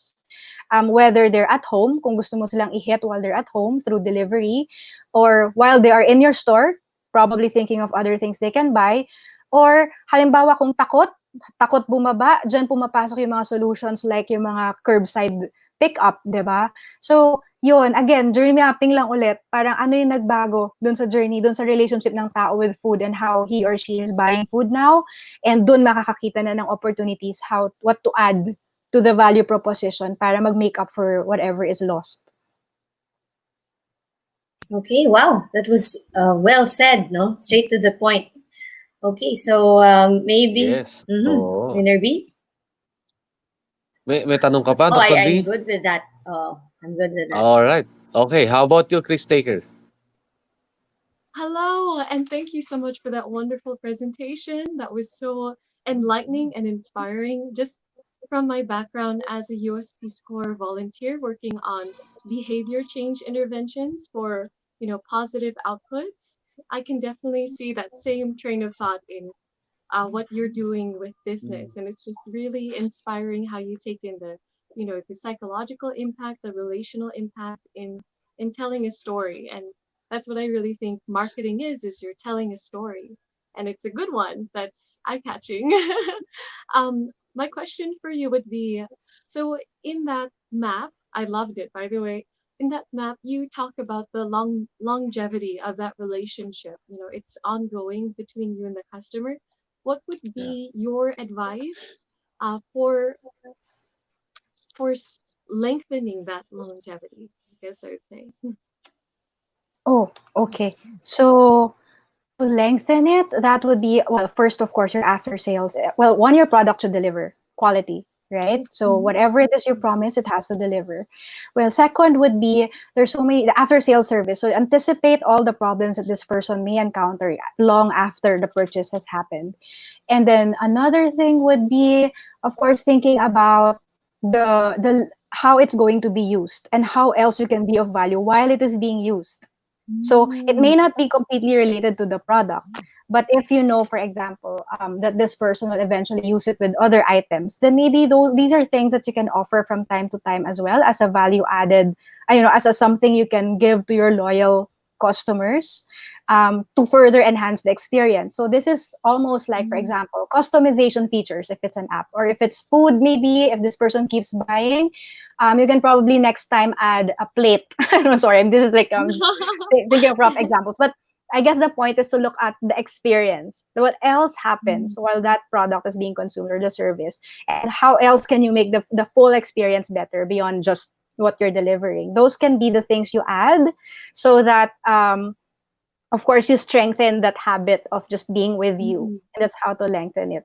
Yeah, and of course there's this whole if you know, kasi kanya-kanyang life cycle, in at least in terms of like how interested they are. There are products that need constant innovation. There are let's say if you're a clothing line, right? At one point you would know they would need new designs. So they also need to study what are the points, or what is like that length of time that you need to re-excite them with something new. Probably not through additional services or products, but new offerings also. So that's think upgrades, diba, for gadgets, or upgrades for apps, new games. So you kind of like also need to, again, in your mapping, you will find out, diba, at what point will they lose interest and start looking for other things. And that's also when you come in. Absolutely. Thank you so much for that great advice. Starting with a firm foundation, always delivering the product, and then upgrading their experience throughout the months, throughout the years you're together, to maintain that loyalty and that engagement for their experience. Thank you so much for that advice. Amazing speaker. You're welcome. Yes. Thank you, Kris-taker. How about you, D? You, D, from College of St. Benil. You have a question? Hi, Miss Ethel. So, knowing that millennials have grown up surrounded by advertising anywhere and everywhere, and they mostly focus too much on mobile first mentality, in which is very over appealing to millennials, tech driven nature, what kind of keywords come up to your marketing when reaching out to Generation Z, the ones younger than millennials? Gen Z. So did you mean keywords as in keywords on search, or just general marketing concepts when like, marketing to them? Curating or customizing the target market. That. Okay, so if you're talking to Gen Z, well, the difference with Gen Z kasi is that they have no, like they're born na in the digital era. So wala na silang idea of what life was like before. And so everything on digital is so intuitive and natural na to them. The other thing about them is that after the YOLO generation, which is the millennial generation, Gen Zs are very realistic and grounded and pragmatic. So they are also fun-loving and they're ambitious, very ambitious, but they are somehow they know they're able to be flexible to work with the reality that they're faced with. And so because of that also, ang daming implications like in health, they're actually more responsible. They start. And I mean, these are indications in general. Of course, there are different nuances pa yan, iba-iba. But in general, ang daming observations about Gen Zs being more responsible in terms of health, money, even. They say it's the first generation na hindi dumaan sa party stage. You know, they're like adults agad. And so because of that, you already know, they are somehow being very like adulting so soon, so earlier in their lives, and therefore they're probably dealing with more like mature and adult categories, exploring that sooner in life. But at the same time, they continue to have fun on the side, you know, and in their way, in their different ways. So it's really just understanding paano, ano yung nag-iba. It's the same motivations, human motivations naman. But the manner through which they have fun, which is like what you see them doing, you see them consuming a lot of content online, di ba? Ano ba yung mga kinakatuwaan nila? You see them creating their own language online. It's really just immersing ourselves. It's just a matter of immersing ourselves in like how differently they're trying to make fun today, to continue delivering there. And keeping in mind nga that overall difference in mindset na very pragmatic, very responsible, ready to deal with more serious stuff sooner than the usual, right? Yeah, and yeah, actually the blind side though is what happens after the pandemic. To be honest, this is something that we're still, of course, studying, all of us, right? Ano kaya mangyayari? As with the rest of the generations naman. But so far, I'm seeing a lot of possibility na they're gonna get anxious, of course, anxious about their future. More anxious than their previous generations felt at their age. And they will most likely need help in terms of like maintaining the balance in their lives. How do they continue having fun virtually? How do they continue having that social life, diba, virtually, and even as they try to work harder because of that anxiety. So a lot of well-being, I think, for me, need for like help in maintaining like their well-being, a balance in their lives, given na shake nga, you know, and with so much uncertainty. Oh, one last point is the confidence that they have. I don't know how the pandemic is going to affect that. Pero before that, there's so many literature also about Gen Z being very, very, very confident generation. And sabi nga nila, wag daw sirain yung trip na yun because they will need it. Ang dami ko na nabasa before na let them be confident, let them question, let them be inquisitive because the kind of problems they will encounter in the future are really huge. And tama, di ba? Meron nga, hindi pa natatagalan. Meron lang something like the pandemic to deal with. So, I hope they continue being confident though. Yeah, that's something for us to see. And we wait and see and hope for. Yeah, thank you, Miss Ethel. Thank you so much. Thank you so much, Yudi. Thank you so much, Ethel. And again, on behalf of Startup Nation family, thank you so much for accepting our invitation to be guest today. And I hope we can still see you around after this episode. Marami tayong mapupulot kay Ethel, guys. By the way, Ethel is also an advocate of startups. Di ba? Oo.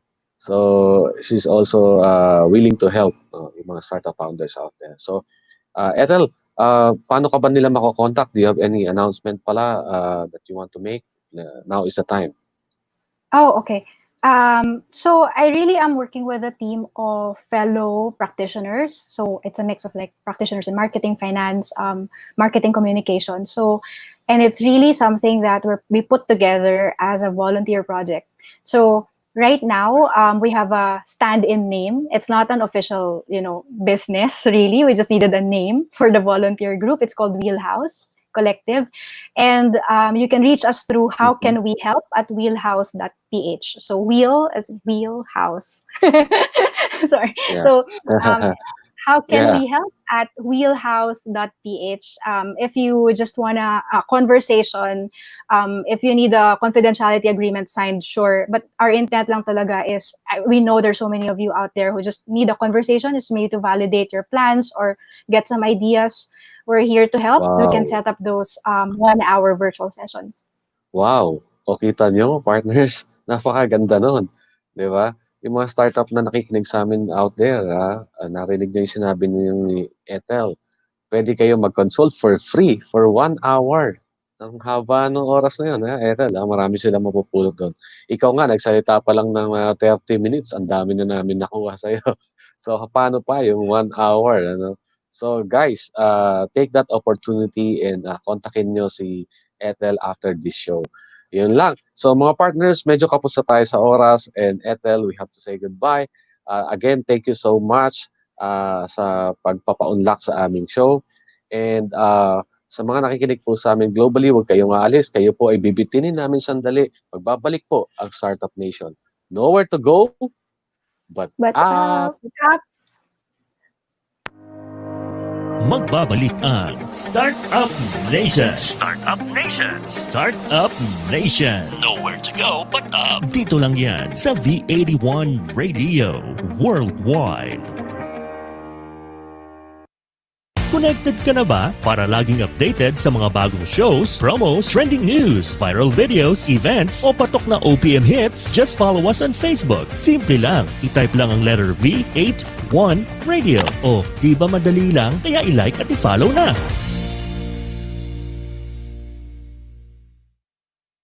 Naghahatid saya sa mga Pinoy, mga kantang tatak Pinoy. Kahit nasan ka man, kami ay mapapakinggan. Streaming worldwide, the future of radio in Manila, California, and Hong Kong. This is V81 Radio. Malayo ka man sa iyong pamilya, dito ay hindi ka nag-iisa. Tiyak ito'y iyong hahanap-hanapin, dahil ito ang nagpapasaya sa atin.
Balikan na natin ang Startup Nation. Startup Nation. Startup Nation. Nowhere to go but up. Dito lang yan sa V81 Radio Worldwide.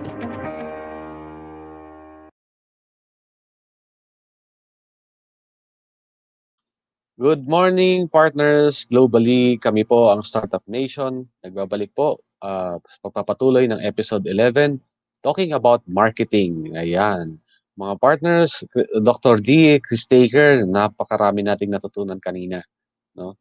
Napakasarap makinig talaga kapag ang topic mo ay marketing.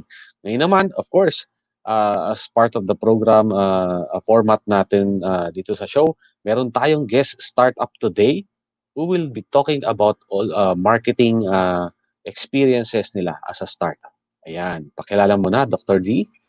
Okay, so Excited I'd now like to introduce our special guest. Andrea Mericado is the CEO and founder of Signet Properties, wanting to take his vision of creating a real estate ecosystem in the Philippines for not just property buyers, but also investors and real estate professionals and developers as well. He represented the country last year, that was August 28, 2019, in Jumpstarter Global Pitch Competition. And he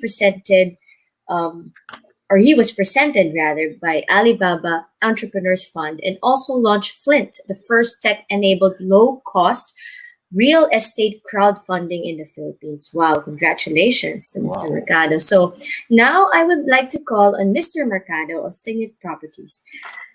Take it away, Andre. Hi, Andre, the Philippines Hi, pride. good morning. Thank you for having me here. I'm Thank so Yeah, happy for giving a chance to share what we have experienced when it comes to marketing, yeah. and also to share what we've our journey to the entire startup community and all the viewers that we have. I know that it's global pala tong show, and I'm very happy to just be connected and presenting with you guys. Yes, and we're very, very thankful, Andre, for having you here because you are a Philippines pride in terms of a startup. No, mga partners, alam nyo, sobrang dami nang na-achieve nila, Andre. Even na 2018 lang sila nagsimula. And nakaka-proud kasi yung kanilang industry na pinasukan bilang startup ay usually dominated by foreigners, no? Parang sila pa lang yung kauna-unahang Pilipino na talagang sumikat dito sa field of industry na 'to. Kaya nakaka-proud, 'no? Pride nating mga Pilipino yang grupo nila, Andre, 'di ba? Okey, All right. Thank alright. you for those kind words.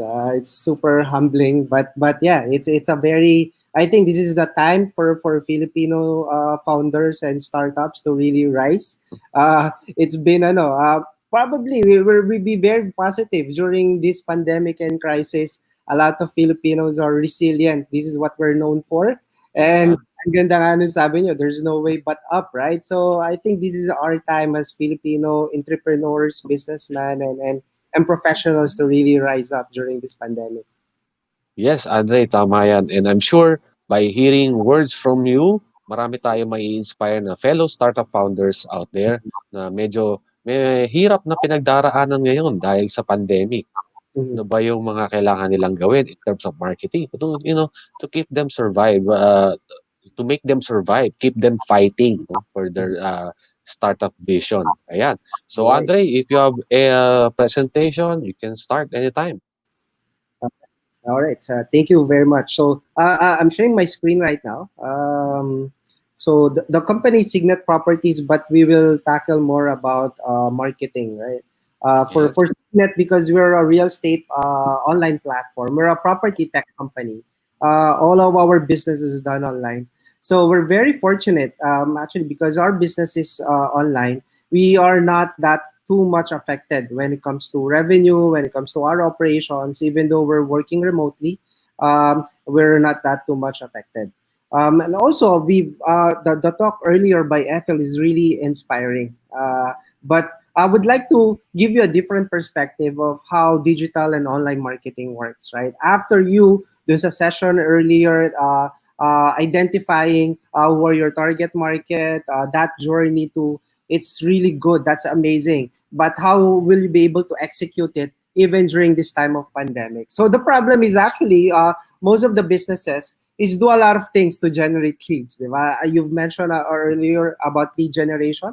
That's one of our primary services. Of course, you need to generate leads para you can convert these interested buyers to sales, right? A business can only hold up if there's a revenue, especially if you're a startup. Especially pag startup ka, you have the vision, right?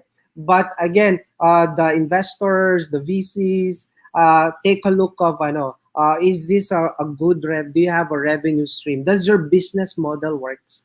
So currently for Signet Properties, we're a subscription. We have multiple revenue streams. One of our revenue streams is a monthly subscription model. Ethel mentioned about that. As a startup founder, I don't really have a huge working capital. But because of a subscription model type of business model, I was able to predict and foresee how much do I need to operate and also how much I need to spend when it comes to my marketing budget.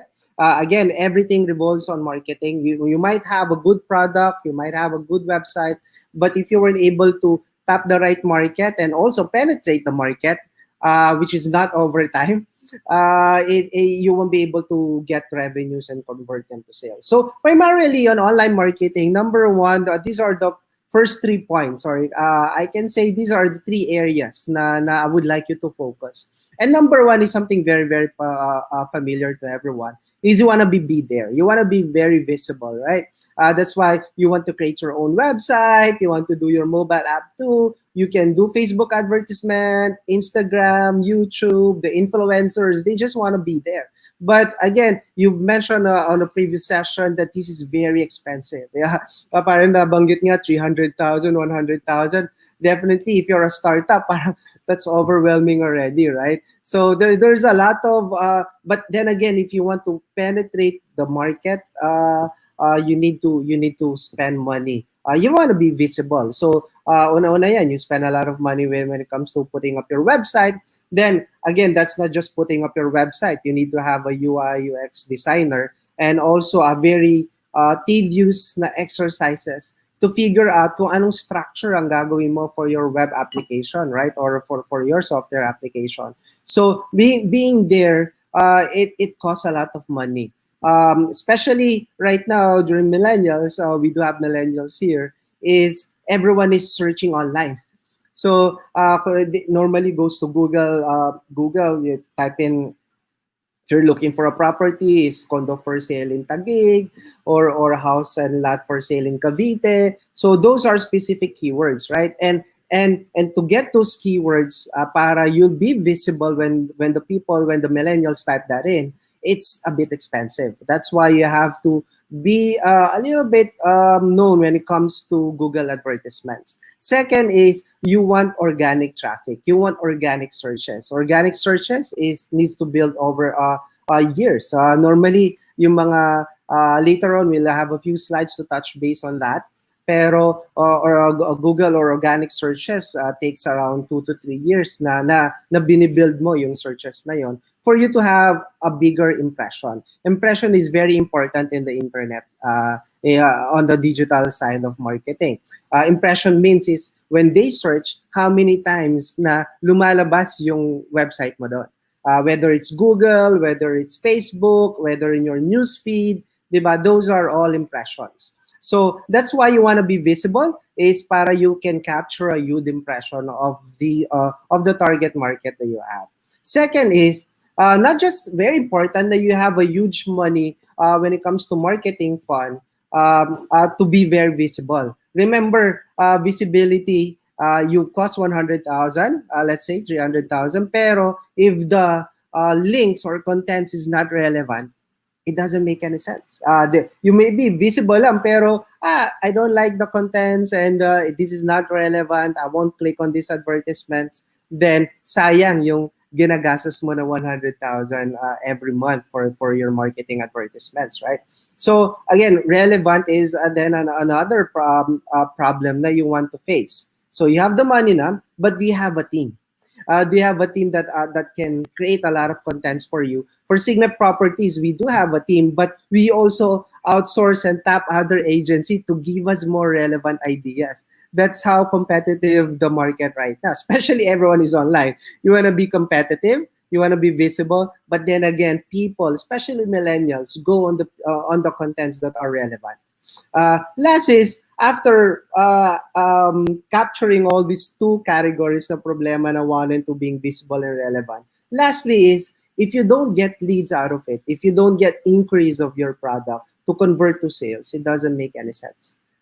Anong gagawin mo to solve that problem? Now you need to optimize.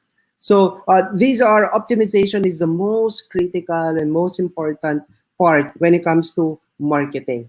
It's, if it doesn't work, anong gagawin mo? What's your plan B, plan C, plan D? Until na hindi you always have that contingency of pivoting and also getting more to optimize to reach the target market. So these are the 3 problems that you would like to consider when it comes to putting a marketing advertisement. Next, I've mentioned about Google Ads a while ago. Google Ads is, especially if you are aiming to have your own website, there's no problem with that.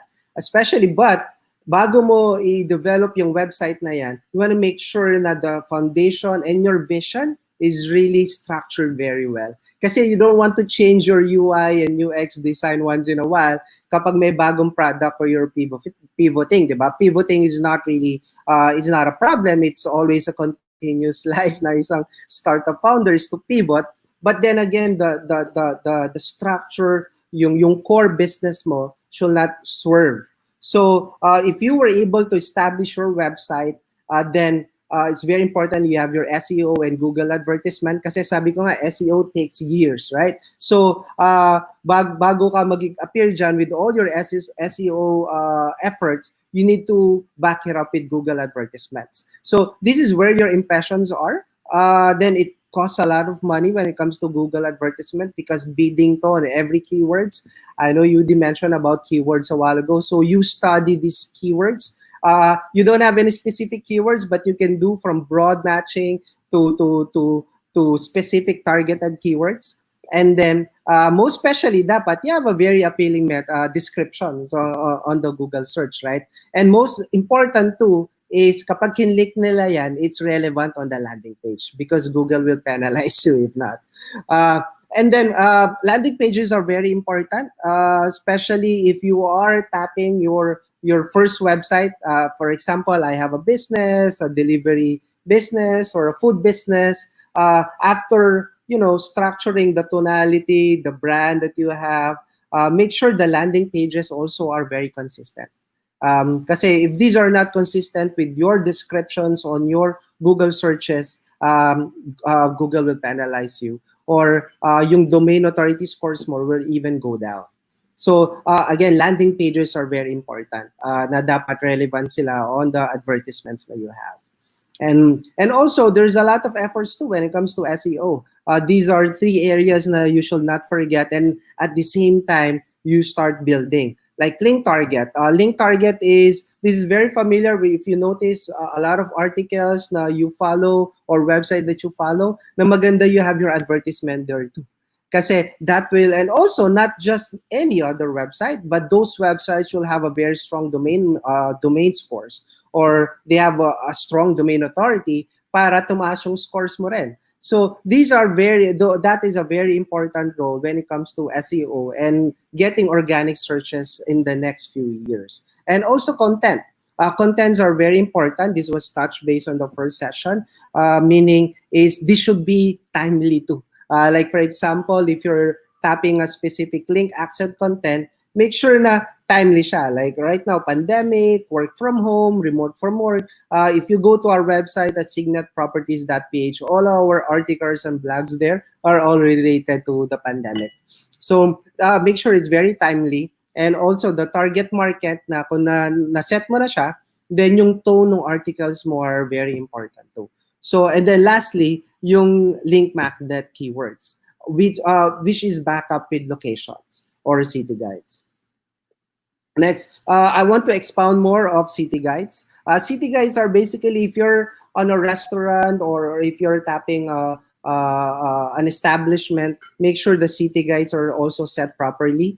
Meaning you would like to get to a community wherein you can collaborate and also retarget or collaborate when it comes to marketing to feature each other articles, right? So like for example, if you're in a BGC, you want to tap the known establishments there, the Japanese, the restaurants, the Korean samgyeopsal, right? You want to tap them, approach them. You know what? Can I post my article here? I'm gonna write about it, and then if they clicked it, it will be routed to your landing page, and also I can also feature you on my landing pages. So this is very important as a startup founder or an entrepreneur. Is you cannot do this alone. You need to assess who are the people that you need to partner with para you can have a bigger audience. Their audience is your audience too, and your audience can be their audience. So by collaborating with people, it will basically help you skyrocket and boost all your advertisements or your business or your product. And also, it's very important during this pandemic is you have your email marketing set. Email marketing is very important right now. It's because we're a lead generation services, right? Normally we get all their contact numbers, but during this pandemic, mas reachable sila on emails, on answering emails. So again, you would like to have different type of functions and features to reach the target market. Don't focus on just SMS or cold calling or website, but focus on different areas. And email marketing is one of the most effective way.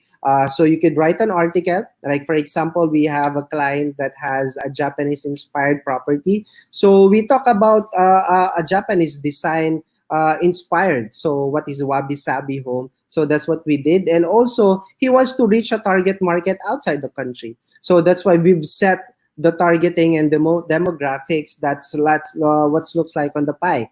And we were able to reach around 21,000 subscribers of our newsletter. So again, this is something that if you are a founder, set up an email marketing, especially everyone is digital, everyone is online. They're more accessible when it comes to emails and internet because somehow some of the audiences don't have any very strong phone signal, right? Kaya mas maganda pa normally yung Wi-Fi nila. So email marketing is something that you would like to consider. And also, you do webinars. Signet Properties does a lot of webinars, just like this one, so that we can capture cold clients. We can also engage through these webinars. We can engage to our clients when it comes to what they need and also what they think about the product. So again, don't focus on just one basket of a marketing effort. Focus on multiple facets of marketing. So that's where the sales funnel comes in. I'm a very strong believer of a sales funnel. Basically, you don't focus on a specific layer. You want to feed that funnel all the time, right? And they say sales is a numbers game. Marketing and sales actually go hand in hand. Most of the time, my experience, madalas pa mag-away ang marketing and sales, right? But these marketing and sales teams should really work hand in hand. But all the sales comes from marketing. So you need to feed this funnel. If you see the layer, yung funnel, malawak yan sa taas, right? And pababa ng pababa, pasikip. That's what the funnel is. Because the more leads or marketing efforts, through all your marketing efforts, it generates leads and it converts them into sale. So cold leads, basically the toughest layer is we facilitate a lot of webinars. Again, what's very important is whatever marketing effort that you do, it's set is you're doing it for a reason. As a founder, you need to be missional. You don't just spend money all everywhere and you're not tracking all this analytics. Later on, I'll show you a quick digital analytics. But again, we do webinars because we want to capture cold leads. And then lukewarm are our email marketing. We want to touch base with them, especially if they didn't inquire on the first time. But because they're subscribed on our newsletter, we can feed them on a regular basis of new articles, new update of the company, new properties. So that's what lukewarm funnel or layer is. So ang gusto lang natin, we're targeting every layers, right? And then also warm leads these are the inquiries that we get from all our social media advertisements, all our Facebook. Everyone is on Facebook, right? So it's very important that you have Facebook pixel setup, your demographic setup, and also you're not targeting the same people all the time every time you put up your advertisement. Kasi sayang yung binabayad mo doon if you're just getting the same people, right? And then also is you will be able to track yung conversion rate mo. Like later on, I'll show you a quick slide of what a conversion rate is through Google Analytics. So overall, those are the three problems, but they are the three solutions. Focus on content. Content, it should be a target or targeting the right market for your focus project or product. And it should be relevant too. And then next is you should be ready to optimize. So bago mo iset tong mga target market mo, dapat nakahanda ng optimization mo. Parang meron kang bala, di ba? Dapat lagi kang may bala na ready mong i-trigger. So that's what an optimization is. You don't go to the battle without any ammunition. That's what an optimization is. And then you should be ready to qualify them too.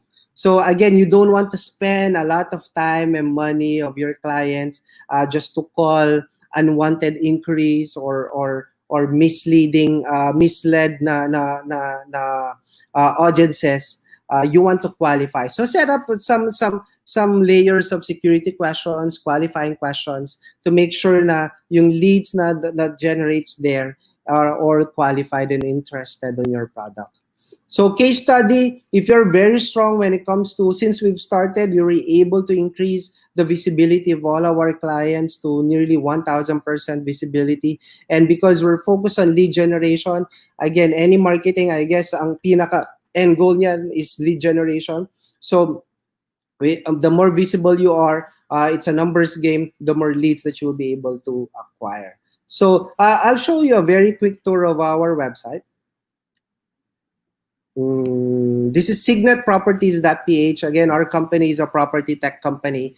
During this pandemic, why I'm showing you this website is you should be able to adapt of the digital transformation, right? And luckily, unfortunately, Signet Properties, before this pandemic happened, the vision is we want to change the way people are searching for a property. Normally, if you search a property, you type it here, right? But we type it on, right now, we have it as an aerial 360 view. So this is BGC. So yung mga map pins na yan are condominiums or ano. So if you have a product, please, whether it's real estate or whatnot, make sure that it's fit on the current situation, na you were able to adapt on the digital transformation. So on the left side, you'll be able to fly from one city to another. So like a while ago, we're in BGC. Now we're in Ortigas. So our clients are developers, right? So they'll be able to tour and they will know now what are the residential properties that are on that location, right? So, and we have key cities featured here. So let's go back to BGC. And then this is Tryon Tower, one of the clients that we have. So when you clicked it, this is another landing page. So this landing page features a lot of details about the website, about the property or the project. But when you clicked it, it provides more data panels. I guess what's very important with marketing too is you provide multiple data. That's why we're lead generation is we cover as much as data as we want and provide these data streams to our consumer or clients. So photos are regular, one click lang. That's very important too. If you put up your own website, is yung access and user experience nila. It's there. So map, street view, you will be able to know what are the what's the nearby street dun sa project, schools, malls and restaurants, and even commute.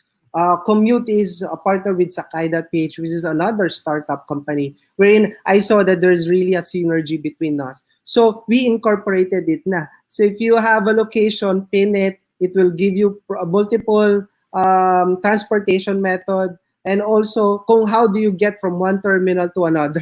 So that's how very specific it is, and we know that this is very timely. And then next is we're not just capturing property buyers, right? Again, we want to capture a real estate ecosystem. So if you're a founder right now or an entrepreneur and your vision is really not very just specific on the target market that you want, but you want to create a larger ecosystem, like kunwari si Grab, they have Grab Car, Grab Food, Grab Delivery, they have Grab Pay, because they're creating this ecosystem, right? Signet Properties also's attempt is to create a real estate ecosystem. So we're not just targeting real estate buyers here, but also real estate investor. Like for example, Andre, I'm an OFW, I have a house, but I have enough money to invest to a new condominium or house para mabenta ko or mapaupahan ko. But we know you will have to go back to a more tedious selling points, right? So by that, Andre, this is my capture now. This is the burden that I had last year before I launched it in December, is to help OFWs na to invest on a property even though they don't see the property yet, and they'll be able to invest on a minimum of 1,000 pesos. So this was launched December of 2019. You just have to go to the website, register, get verified. Of course, we want to have supporting documents that and also other bank documents, and then you can start investing. This is actually like stocks for real estate. Imagine, di ba? You don't need to own a one property anymore para mapagkakitaan yon. So I'll try to log in using my account. So this is the dashboard. Basically, we have a Flip wallet where you could tap in. So right now, if you're a business, whether it's real estate or whatever product, make sure it also enables online payments. It's very important because everyone is online right now. So if you choose online banking, it's also captures a lot of banks already. And if you want to withdraw money, it's also the same method that you have used when it comes to registering. So I'll give you a short picture of all the portfolios that we have since we started December 2019 when we launched this product. We were able to get 4 properties amounting to 23 million already by next week. Because these are all fully funded already, we'll upload another listing that available for investment by next week. So that will give us around 30 million portfolio already on our website. We're aiming to reach at least around 100 million before the end of the year until end of quarter. So I'll show you an analytics of our Flint. If you notice, we have increased our traffic of 177% because of the right targeting and marketing that we do. Again, if you're a businessman and you have your own website, analytics it's very important because you will know your performance of your website. You will know na hindi lang siya drawing board. There's actually a data that supports kung ano yung pivot na kailangan mong gawin and what should be the right marketing targets na you want to do. So sessions is very important. Bounce rate is very important on a website. Bounce rate means is kapag nag-landing page siya, kinlik ng advertisement, then they also click other areas or features ng website, it's there. So ideally, the most standard is dapat di katataas ng 40%. So if you notice, our website is even below, it's above performing right now on a 31%. And then lastly, I will touch base very quick on this one. You should know your clients by your traffic, right? So if you notice, Andre, do you plan to get Signet and Flint on a global market? Yes, we need to prepare on that. And which country? If you were able to track the demographics or the traffic or the user ng website mo or your product, yung consumer mo, you'll be able to know, right? So if you set the analytics very well. And also, on the right side, gusto mong malaman kung anong gadgets na gamit nila. So that yung UI and UX mo, as you improve it, you will know kung anong mga features na kailangan mo idagdag. And also, dapat fit siya dun sa devices na gamit ng mga users. And then lastly, this one. So you should know what are the pages that are performing and what are that are not performing. At doon mo isipin na expound yung study kanina on the first session so that you can go back on the customer journey and also on the marketing journey. And then lastly, you should have your conversion. As we land on this one, you should have your conversion set properly. Like for 7 days, we were able to gather 2.2 thousand traffic. Ilang percent doon ang actually invested? It's actually 68%. So ibig sabihin yung relevance nun, it's actually making sense. And all our marketing effort, all our expenses is nasusulit siya. Kasi 68% actually we're able to reach our conversion. So that's just my presentation, guys. I hope that actually helps you with studying your marketing efforts, your investment efforts on marketing. So yeah, thank you very much for listening on my short presentation. Yeah, thank you so much. Mm-hmm. Thank you so much, Andre. Very, very informative, I should say, no? Talagang para kang umattend ng digital marketing class. Na-cover mo lahat. Actually, very, very helpful, useful to startup founders out there, lalo na yung mga hindi masyadong digitally inclined. No? Very important, summarize ko lang sa tatlo mong sinabi na be there, be relevant, be optimized, andun na lahat eh. No? Dapat yung mga business nyo nowadays ay may online presence and dapat relevant ka talaga sa customers today. And syempre, i-optimize mo yung presence mo kasi kung hindi, matatalan ka ng competitors mo. All right. Correct. I just want to highlight that in digital marketing, yung sinabi ni Andre, ang maganda sa digital marketing po ngayon ay yung may analytics ba. Kasi analytics, give you the power to measure how effective your marketing campaigns are. Unlike in traditional marketing, medyo mahirap yung measurement part, no. So yun yung they're very high in terms to empower their business, no. Ganun talaga yung new normal today. That's why successful as a startup. All right. My only one question, Andre, is actually how do you build how what can you recommend to fellow startup founders, no, for them to build a kasi 'di ba content ngayon is king. Dati sinasabi natin, no, partner, no, customer is king. Ngayon hindi, iba na raw eh. Content is king. So sa marketing, content is king. But how do you build a very very good content if you're not really, techie, or your startup is not really members among your startup na medyo may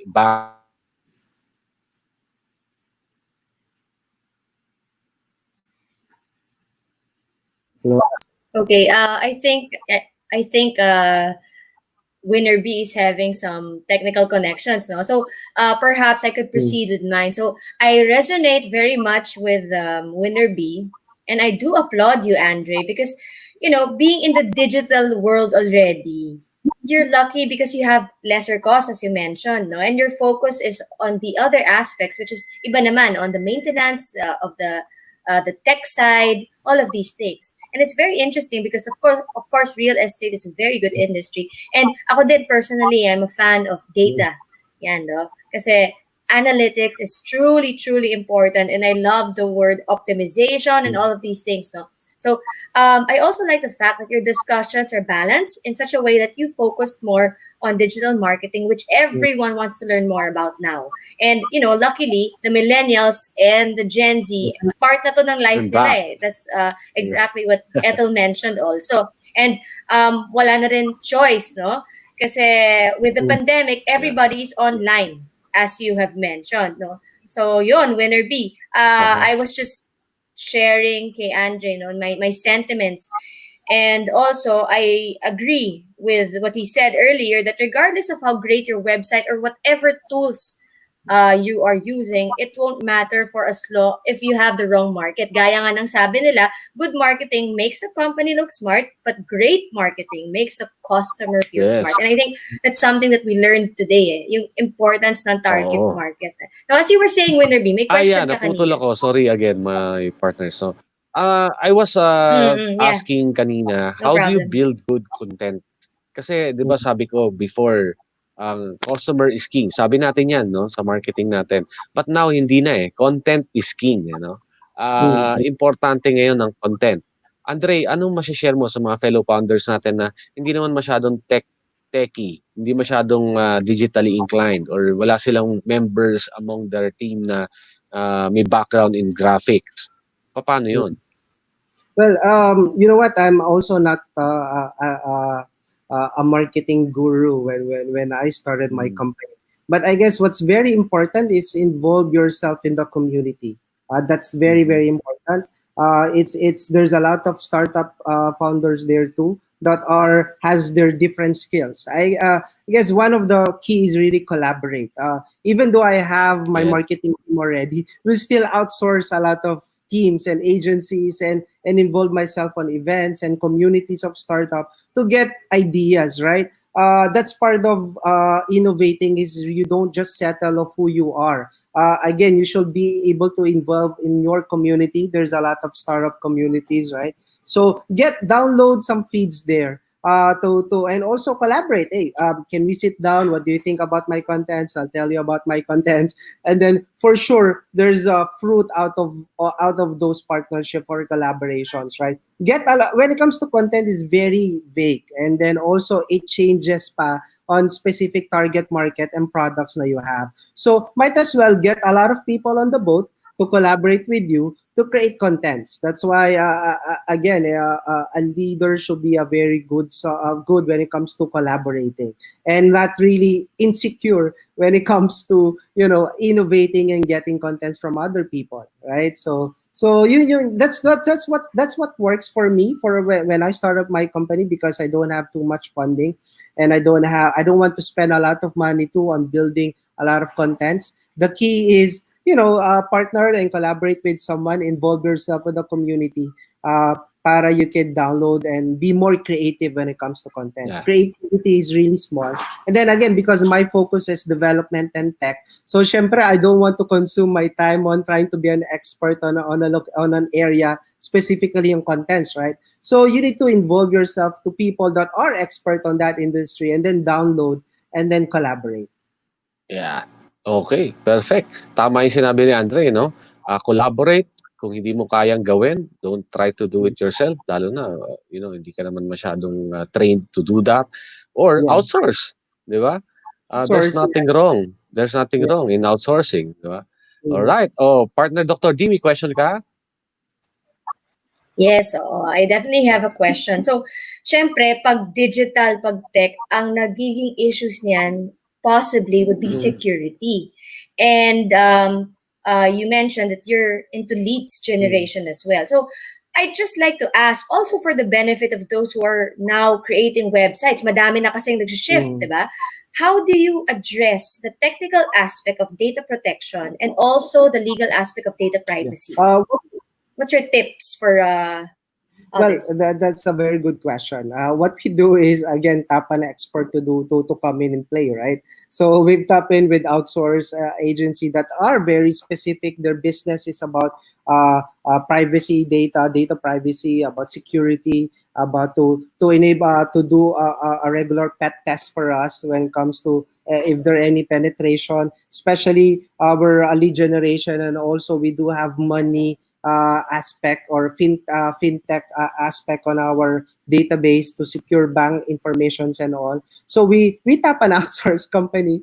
Again, we don't want to grow the team too fast, and then just get the experts, the right experts. Because the very important thing is you need to run what are your strengths, and you'll be able to identify your weakness.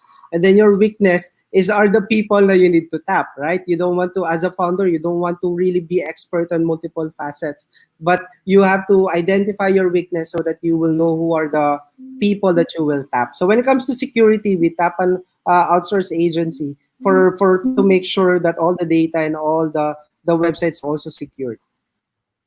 Thank you so much, Andre. I do agree that focusing on the strengths is very important for founders right now. Kasi ang dami naman ng dyan, no? To help you in terms of collaborating with you, and that's exactly what we need right now. So, Kris, would you have any questions? Yes, and I just Yes, want to Kris. start off by saying I am also blown away by the amount of tech and digital innovation that your company does. It's very astounding and exciting. It's very exciting, especially the mapping aspect. I'm actually all about mapping, and I think it's like one of the greatest inventions for being able to just locate different physical structures, what kind of integrity they have, and what potential they have. So I was going to ask for a potential CSR activity. I don't know if you're aware, but the Philippine Red Cross is actually partnering with different mapping organizations like Map Pampanga to help with mapping to benefit the COVID-19 response and also to benefit, disaster relief in general. Mapping is such an important aspect, and I just love all the graphics that you guys have been doing and being able to highlight those things, especially since during this pandemic, COVID-19, there's been a national shortage in blood donations. So maybe even a CSR with helping people locate their nearest Philippine Red Cross or something like that. Yeah. I don't know if you're doing something like that. Yeah, definitely. CSR is always top of our mind. One of our core values is impact. We do what we do not just because of money. You want to reach a greater impact to or influence people. Flint is a real estate crowdfunding, right? So basically, we do have line of foundations so that we could also bridge them an access to our investors so that they could donate. Crowdfunding is one of his types is donating and rewards. So we have that in play. We're actually talking to a few foundations to connect them to our investors using our platform. So, for example, I'm an investor. I want to give out to a certain foundation. They can easily transfer their donations on the platform, right? So, what is 50 pesos, 100 pesos to these investors? So, yes, we do have that in play. Again, as a Filipino startup company, we want to also give back to and create an impact to our community. So yes, we could probably touch base again when it comes to CSR efforts. Yes. Right. Nice. Really inspiring, making donating accessible and easy and secure. Yes. That's pretty incredible. All right. All right. How about you, Yudi from College of St. Benilde? Hi, Sir Andre. So, I really want to know more about this. Why marketers are so obsessed and usually targets millennials, knowing that millennials as well as Generation Z cannot be fooled by some sort of advertising messages and such, and they are very much aware and knowledgeable about marketing and advertising nowadays. What are your significant benefits on attracting millennials as your audience? Well, that's a very good question. No? I can say I'm at age that I really have to keep myself updated of what the situation is. Currently, I always look the news feed, read every article. You can ask me whatever events that you have, like event, whether it's entertainment, celebrity, movie, whatever it is, whether it's a love team. I know those type of articles because I read them myself, so that we can be more creative and we'll know how to touch on this specific generation.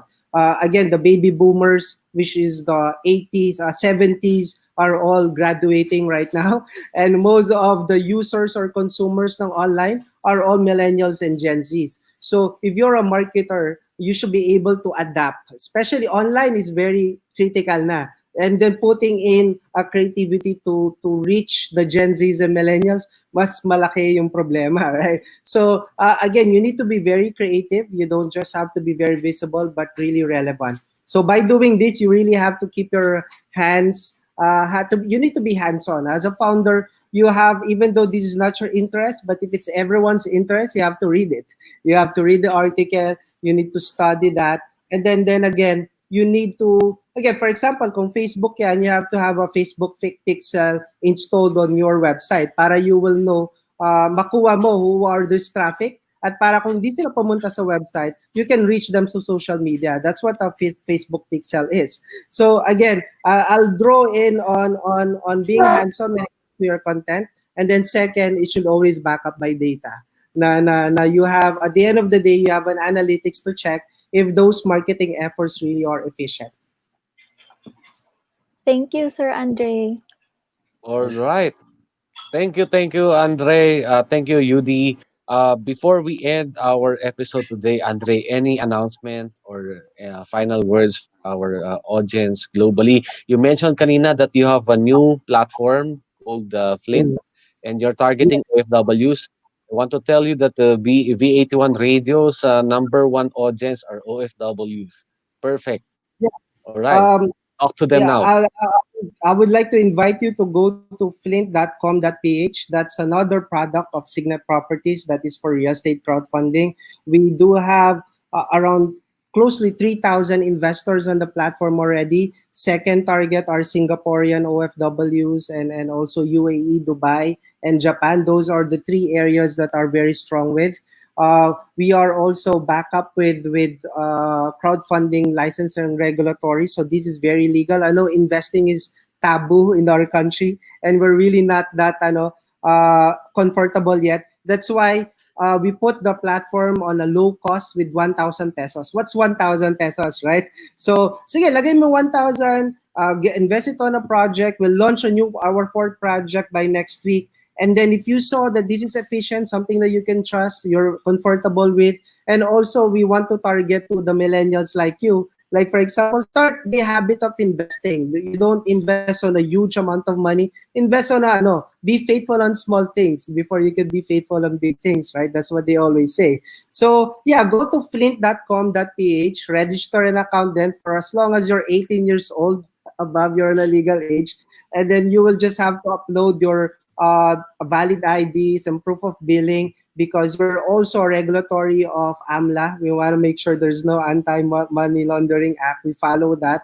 So you will have to go through a process of KYC lang, know your clients. It's already established on the website too. And after that, you'll be able to get investment opportunities on the website for as low as 1,000 pesos.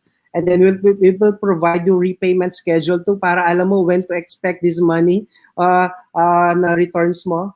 So you can calculate. And then there's also a lot of investment experts and gurus that has webinars for Flint to educate and equip you guys if you're a first-time investor. So yeah, that's the website, flint.com.ph. It's accessible global. You can also reach us on our website. We do have a chatbot platform. So anytime, go to the website and chat with us, and you'll be connected to our customer service. Okay. Thank you so much, Andre. Nako, napakarami nating information today, mga partners, para sa mga startup founders na nakikinig sa amin globally. Sayang, kulang yung oras. Quick messages, final words, partner, Dr. D, Kris-taker, and UD. Let's start with you, partner, Dr. D. All right. So first and foremost, I'd like to thank our guests, Ethel and Andre, for being a part of this show. And of course, our viewers worldwide. So I hope that as much as we enjoyed and learned a lot from our guests in terms of marketing, frameworks, concepts, and also on digital marketing, we hope that you enjoyed and can apply this. So you can contact them as well. They have given their details, and I'm sure that they can be of help in any way. So that's on my end, Winner B. All right, Kris-taker. Yes, what an amazing show we've had today. That was very, very insightful. Marketing, especially during this pandemic, it's so important to pivot, not to allow your business to swerve, as you were saying. So very wise words that'll stick with us or very long after this. And I just also want to just take a moment from our startup family to wish our Radio Veritas family across the sea condolences, because Father Larry Farron just passed away.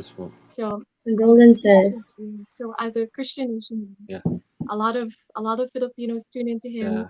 A lot of so our condolences to his family and to our Radio Veritas family across the sea. Yes, God condolence. bless you and be with you during this difficult time. And All right. it's such a sobering message, but it's just another reminder that Yeah. we are one body in Christ. We feel each other's pain, and we Yeah. really are in this together. So again, thank you to our guests for reminding us of different ways we can communicate and advertise and market and tell our story, because it's very inspiring and very timely. So thank you. Thank you, Kris-taker. How about UD from CSB? Marketing is the blood and the life of the business, and business plays a vital role in our society today.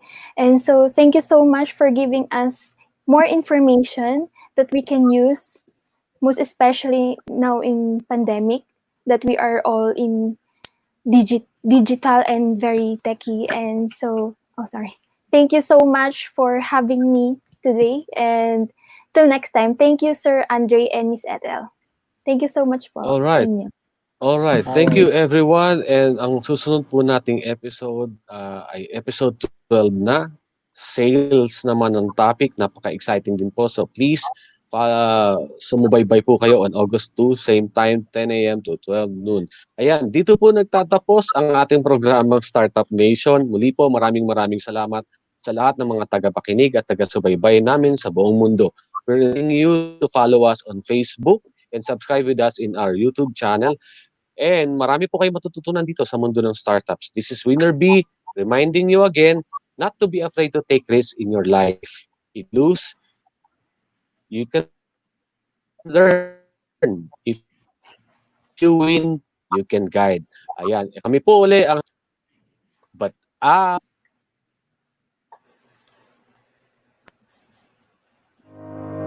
Narito na ang programang tutulong sa mga startups sa Pilipinas. Startup Nation! Magbibigay ng mga patnubay at gabay at magsisilbing tulay sa mga importanteng tao para ang isang startup ay magtagumpay. Startup Nation! Pinangungunahan ng mga taong puno ng karanasan sa mundo ng startup, akademya at negosyo. Winner B at Dr. D at ang mukha at boses ng mga millennials, si Kris-taker. Startup Nation! Startup Nation! Tuwing linggo, 10 a.m. Philippine Time. Dito lang yan sa V81 Radio Worldwide. Tunog Pinoy, Tatak Pinoy. The future of radio. This is your all hits, all Pinoy internet radio station. This is V81 Radio Worldwide. Ito ang paborito ng bawat Pilipino. Basta all hits, all Pinoy, panalo. Merong kwentong iyakan at tawanan. Kahit nasaan ka man, ito'y mapapakinggan.